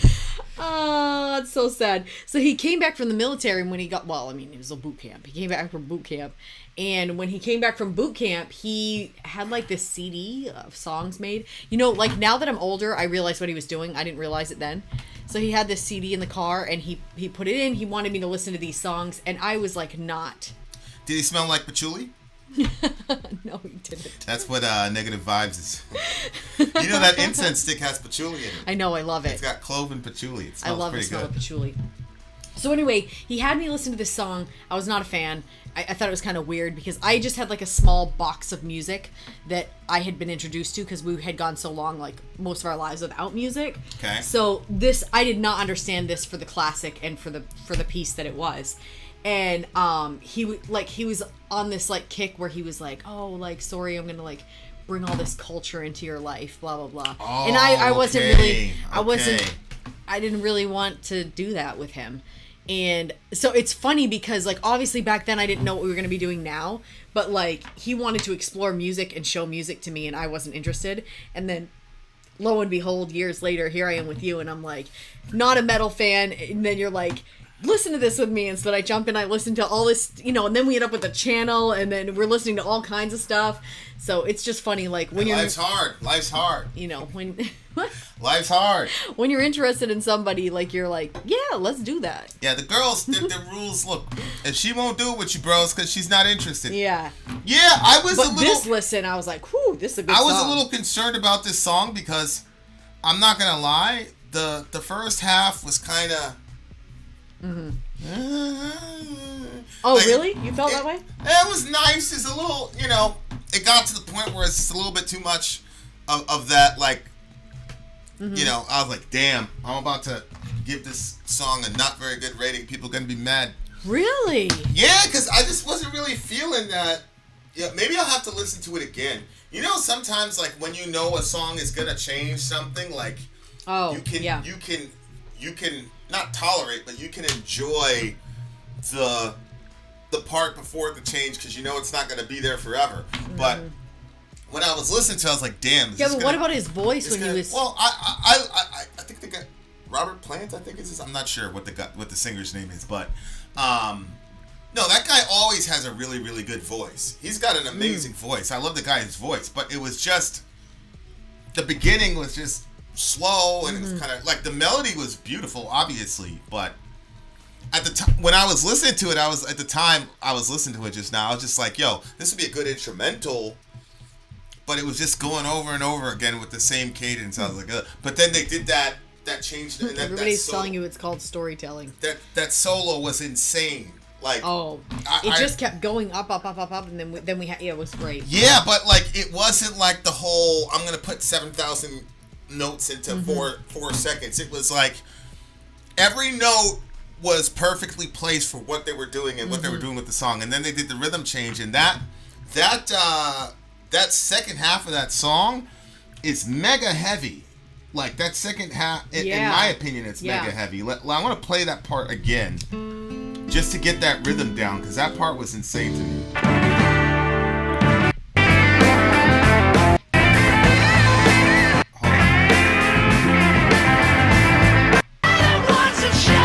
Right there.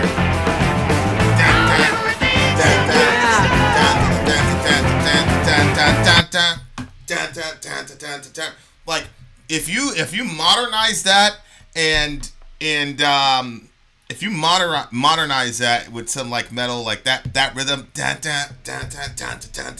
that's heavy as hell, bro. That's heavy as hell. I'm gonna like look up like a metal band like covering that song because I guarantee like that heavy part Yeah, I agree. I agree. Like now that I know that there's like a break from the monotony of the first half of the song, I would probably enjoy it more in the second half of the song. Interesting. Okay. But in my mind, I'm like, yo, this is gonna be like this for the next 4 minutes. Holy shit.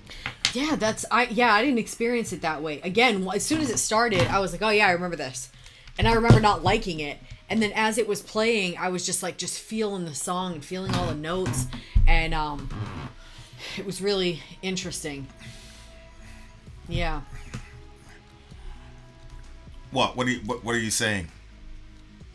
No, just like as you age and you like look at situations, you're like, I didn't handle that very well, Yeah. And so like that was kind of like one of the things. Like my ex liked Led Zepplin and I never listened to any of that with him because I was like, no, that's bad. That's all bad, And I just feel like that's just I don't know. I always thought I was the perfect person. Now I look back, I'm like That's a counter of the law. It was. I mean, yeah, I would rather. Yeah, I know. I'm glad that I'm able to listen to it here, with you, and but I hate seeing those failures. You know what I mean? Like, you wouldn't look at it that way. No, I wouldn't look at it as a failure. If there was only one music band she wanted to share with you, and you wouldn't listen to it. I mean, we're different people. It's not like you didn't listen to it because you hated him. You didn't listen to it because of your religion and your upbringing. Yeah. How does that make you a bad person? What are you supposed to do? To violate your religious convictions and throw away the upbringing of your parents for a boy? Honey, I've done that a lot with us. Would you want a kid? we celebrate Halloween. Would you want our kids to do that? No. Violate everything we've taught them for? Boy, get the fuck out of here. No, I wouldn't. But I've done a lot of that with us. I'm like, well, is it really? And then you start exploring it, and you're like, well, that's not. I mean, this song is not bad like they told us it was. Oh no, not at all. That was the other thing. I was like really looking at them lyrics. Okay, so we've got Mastodon, White Skull, a band named Heart covered it. So and a person named Ann Wilson. But I want like a metal version. There's gotta be one. Especially like that second half, because that second half is heavy as hell. Okay, so lyrically, what they're saying is there's so there's a bunch of theories on the lyrics. That's the other thing that I was like looking at. Thanks Medicare for All.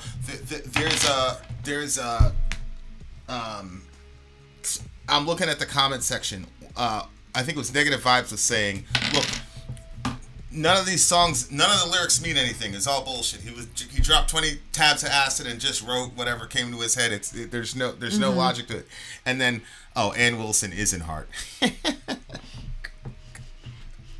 Dun dun dun. These people are so funny. I grew up in the hood, man. We were listening to that shit. Yeah. I was listening to Big. I was listening to Mace. You know what I'm saying? Yeah. Okay, so lyrically, I was going back and forth. On the what do you call it? On the lyrics, like, because I was looking at it, I'm like, yo, I want to analyze this shit. But then Negative Vibes was saying there's no logic to it. Then the other guy was like, no, there is logic to it. So I was like, damn, what is it? So I'm gonna look at the lyrics again. I do think that there was something of a theme to this song. Actually, I'm not sure that it was all gibberish. So if you start, it says, "There's a lady who's sure that all that glitters is gold, and she's buying a stairway to heaven. When she gets there, she knows if the stores are all closed, with a word she can get what she came for." I'm not sure that that's gibberish. That all is coherent to me. Okay, so the phrase "all that glitters isn't gold," right? Mm-hmm. So there's a lady who's sure that all that glitters is gold. Mm-hmm. So that means she's being deceived by shiny objects, because you're supposed to know that all that glitters is not gold. And then she takes the gold and buys a stairway to heaven. That's interesting, because it's kind of like that thing where they say, you know what? I have a bridge in Brooklyn I'd like to sell you. Right. She's buying a stairway to heaven. What? Which is probably a reference to Genesis, right? When Jacob is running away from his brother, and he sees the stairway. He called it a ladder, but it's the same thing. A ladder that connected heaven and earth, and the angels were going up and down on the ladder. And he goes, "Oh my God, this is the house of God. I didn't even know it." So I don't know if that's an allusion to to that, to Jacob's ladder, where there's a way for human beings to get there. You see what I'm saying? Like, to get to that, and whatever you think heaven is, it's basically a perfect existence, an existence without any death, mourning, crying, pain, or whatever. And so it stands to reason then that a person who believes that all that glitters is gold is a deceived person, and then they take that gold to try to somehow convert that into getting them to some sort of heavenly existence. That makes a lot of sense to me. Yeah. Especially for rock stars who all their life dreamed about fame and money and all that, and they thought, if I get this, I will be in heaven. Not in the afterlife sense, but in the sense that I will have the best existence in my life because I'll be famous, I'll be rich, I've got all this money, and the money affords me a trip out of hell and into, like, when you're in the ghetto, like, that's all you think about, like, getting out. Because where you're living is hell. Yeah. And you need capital to get the hell out of hell. Right. Right? And so I'm not sure that these are nonsensical lyrics. They make a lot of sense to me. There's a lady who's sure that all that glitters is gold. She's buying a stairway to heaven. When she gets there, she knows that if the stores are all closed with a word, she can get what she came for. So again, that looks to me like, American materialism. Right, and didn't these guys go out into like Eastern mysticism a little bit? A lot of people were like dabbling into Eastern mysticism and Hinduism and Buddhism, which basically you cannot harmonize that with a capitalistic understanding of the world. Capitalists kind of do believe in verse 1 that, if you have enough money, you can get yourself out of hell and into heaven, and you get access to things that other people don't because of your financial situation, which makes sense because when she gets there, she knows that the stores are all closed with a word, she can get what she came for. How does she get this special access? Well, she's got all this money. That's what it looks like to me. I'm not sure that that's where he's going, but it does seem to me that that's something that's easily put together so where you can like make some sense of it. I do agree with negative vibes though. If there's a bustle in your hedgerow, it's just a spring clean for the May Queen. That probably doesn't really make a lot of sense. That nonsense. That probably doesn't make a lot of sense. But the first stanza does though. She's buying a stairway to heaven. There's a sign on the wall, but she wants to be sure because sometimes words have two meanings. In a tree by the brook, there's a songbird who sings. Sometimes all of our thoughts are misgiven.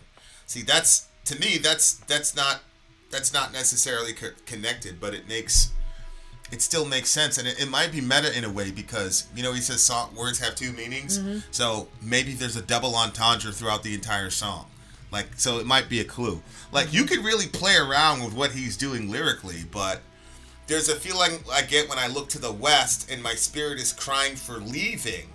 In my thoughts I have seen rings of smoke through the trees and the voices of those who stand looking. Again, I don't know. But again, it seems to me that they were into, mysticism and all the rest of it. So that's what I was wondering. I could see why he would want to leave the West and all the rest of it. Robert Plant wrote the lyrics as a critique on an over-materialistic society that's suggesting that spending your entire life collecting material possessions is a fruitless endeavor. Yeah, so that's what I'm saying. It looks logical to me that that's what he's talking about. Keep scrolling down. Oh, actually, hold on. Yes, there are two paths you can go by, but in the long run, there's still time to change the road you're on. So yeah, your head is humming and it won't go. In case you don't know, the piper's calling you to join him. Dear lady, can you hear the wind blowing? Did you know your stairway lies on the whispering wind? That to me says, the goal of, quote, getting to heaven via material accumulation is basically, it's not rooted in anything stable. It says your stairway lies on the whispering wind. Yeah. That presents something that's kind of unstable. Like, and so if you're trying to build your life on material possessions, then you're basically in midair. You know what I'm saying? Like, it's not going to work. So we wind down the road, our shadows taller than our soul. That's a good line, bro. Our like that one shadows too, taller yeah. than our soul. There walks a lady we all know who shines white light and wants to show how everything still turns to gold. And if you listen very hard, the tune will come to you at last. When all are one and one is all, to be rock and not to roll, to be a rock and not to roll. Again, like there it is. There's the rock and not rolling. That's that stability. So you're building this ladder or this stairway in midair, and it's shaky. That's materialism. And then here, once you get to the point where you realize that all of us are one and materialism is bullshit, then you'll be a rock. You'll be steady, and you won't be rolling. Meaning, like you'll be steady. Which Matthew 7. Where he says, you can build your house on the sand, or you can build your house on the rock. Yeah. And he says, when the storms came, the first one went down with a great crash. And Jesus said, when the storms come, which means that in life, storms are going to come. And you better have a solid foundation to be able to deal with that shit. Right. And if you look at the current situation that we're in, especially when you're in a recession and you're dealing with inflation and... now you can see people dying on the regular because now we've got like this pseudo omniscience where everybody can see all of human suffering at the same time. It definitely makes you feel like, yo, all of this is bullshit. All the materialism we came up with. Yeah. And now on the other hand, like when you see, especially our generation, are starting to see the fallout of capitalism, like the real cost of like unfettered capitalism, whether it's predatory lending practices or whatever. I think people are like, yo, like materialism and capitalism is not a very good rock to build your life on. I think there's some parts of the lyrics that, maybe, you know what I'm saying? Shout out to Applejack. Much love, buddy. I definitely think like some of it is like, goo goo chube, whatever. But I also think that there's still a lot of real truth in that and real philosophy that they're trying to communicate. I just think for whatever reason, the song like completely exploded, and bands are weird. Like Nirvana didn't like playing Teen Spirit. You know what I'm saying? Like I haven't heard Korn. I haven't heard anybody talk about like I hate playing Blind or whatever like that. Like there's certain songs that Korn has to play all the time. But there's a couple bands where like their most popular song, what's up Crimson Skies? Their most popular songs, like they hate doing it and they get mad. So like Kurt Cobain was like dissing all the fans that like Teen Spirit. You know what I mean? Like I just think they get so like I could see them saying, oh, we didn't really mean anything about it or not playing it. Like they refuse to play it going on tour. Like that shit is insane to me. Like why would you refuse to play like your greatest song? Like people spending all this money. I know, it's crazy. Like to see you live. I remember the first time I saw Korn live, I didn't know I was ever going to see them again. You know what I'm saying? So, like, to show up there, they're not playing Blind, they're not playing Got the Life, like, that would kill me. So, I don't know.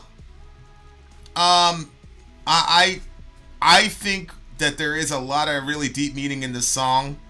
I enjoyed it, particularly the second half. I'm going to give this one a 9.8. It's a good song. What did you give it? This is a 10. Oh, you gave it a 10? Yeah. What did you like about the song? The lyrics, you could toss them out. I don't really care much for the lyrics. I liked the way that the lyrics sounded. Like, there's a lady who's sure that all the glitter is gold, and she's buying a stairway to heaven. I liked that, and I really liked the line at the end where it said, "Our shadows taller than our souls." Part. That's a good line. Yeah. That's a really good line.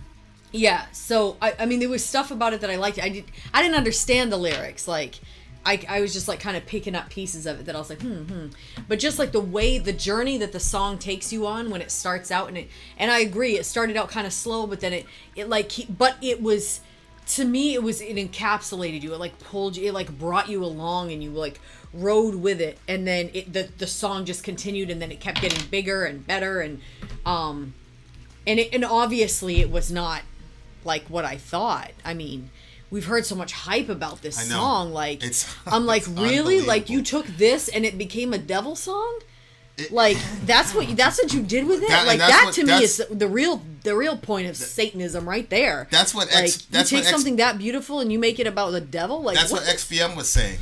It kind of sucks that this song's message about materialism got so tainted by evangelical pastors and parents. Yeah. it's a good. You get a lot of. I mean, there's like I said, there's biblical principles. Build your house on the rock instead of sand. The vacuity of materialism. Yep. The irony of a multi-million-dollar band who charges for people to see their shows talking about materialism, obviously. Yeah. It's kind of like Rage Against the Machine, raging against capitalists. They're all millionaires. But we could just overlook that. But, yeah, that's so ironic. Like, we've done this, and like, this is probably one of the most inspired songs that can, like, preach the message that there's something deeper than material. That's how I interpreted that your shadow's bigger than your soul, because your shadow's kind of like this ethereal part of you, but it's still a physical projection because it's light coming off of whatever, and so it's still part of this material world. And what you want, especially in this context, what you want is for your soul to be bigger than your shadow. In other words, you want the immaterial side of the metaphysical side of you should outstretch the physical part of you, because the physical part of you is going to decay and not work as well, whereas you can build up your soul and your spirit to be a spiritual person. I think that was an important line. So yeah, the irony of evangelicals taking a great song, but this is what I'm talking about. Like, can you imagine a kid in the 70s listening to this song on repeat, I'm assuming, and the parents not taking any interest in it just to say that it's bad because Pastor Higgelbaum told them it was terrible? Ridiculous. Weird. Okay, but a really, really good song. Like I said, it started out a little bit kind of weak. Yes, Kai, there is a possibility for boogies in the future. It started out kind of weak for me, but it definitely redeemed itself with the solo and the heavy part at the end. I really, really enjoyed it. What did you give it? 9.8. There you go. All right. Well, there you have it. Another stream coming tomorrow night, so have no fear. I guess it would be technically tonight if you're Eastern Standard Time, because it's 1 a.m. here. Vin likes black metal. He doesn't get the subtlety of the song. People are so funny. I gave the thing a 9.8. I just don't like the repetitive slow shit. It just doesn't do it. Just doesn't do it for me. Okay. I'd probably give it a higher thing, like I said, if I knew that it was gonna change. Shout out to the big homie Revo. Really appreciate it. We had some bangers, some classics today. Shout out to the big homie, John Lennon. Always appreciate his for writing all this music for us. Yeah. Always appreciate the journey you bring us on, Revo, and all the facts that you give us to kind of help us along. I know. I love, like I said, in our ignorance. For all the other DJs, that doesn't mean you have to do it. I'm just saying I really appreciate it when it does. Shout out to Joe Long. Yes, Joe Long gave us a like. Yay! Yes, we earned it after 3 hours of hard trudging. Vicarious Jambi is going to do not go to sleep tonight. I'm gonna smother you. It deserved an 11, you convoluted riff ripper. I don't know. I've written better things, I think, on guitar. Yeah, I think I have. You've written some really good stuff. I think I've written some really beautiful things on guitar. You have. I really don't think that you that's have. it. Okay, guys. Much love to everybody. Yeah, very, very well picked. You guys know the deal. It's Revo. It's DJ Nick, DJ Mike. You guys know these guys. Dwayne, still Team Sori. Yay! Yeah, exactly. That's the thing. You give his favorite band a 3.5. I give this song a 9.8, which is amazing. It's an amazing score, and somehow people end up still being Team Sori. This is what I'm talking about. This is pregnant. Who's gonna be against the pregnant lady? Lots of people against pregnant ladies. Okay. All right, guys. I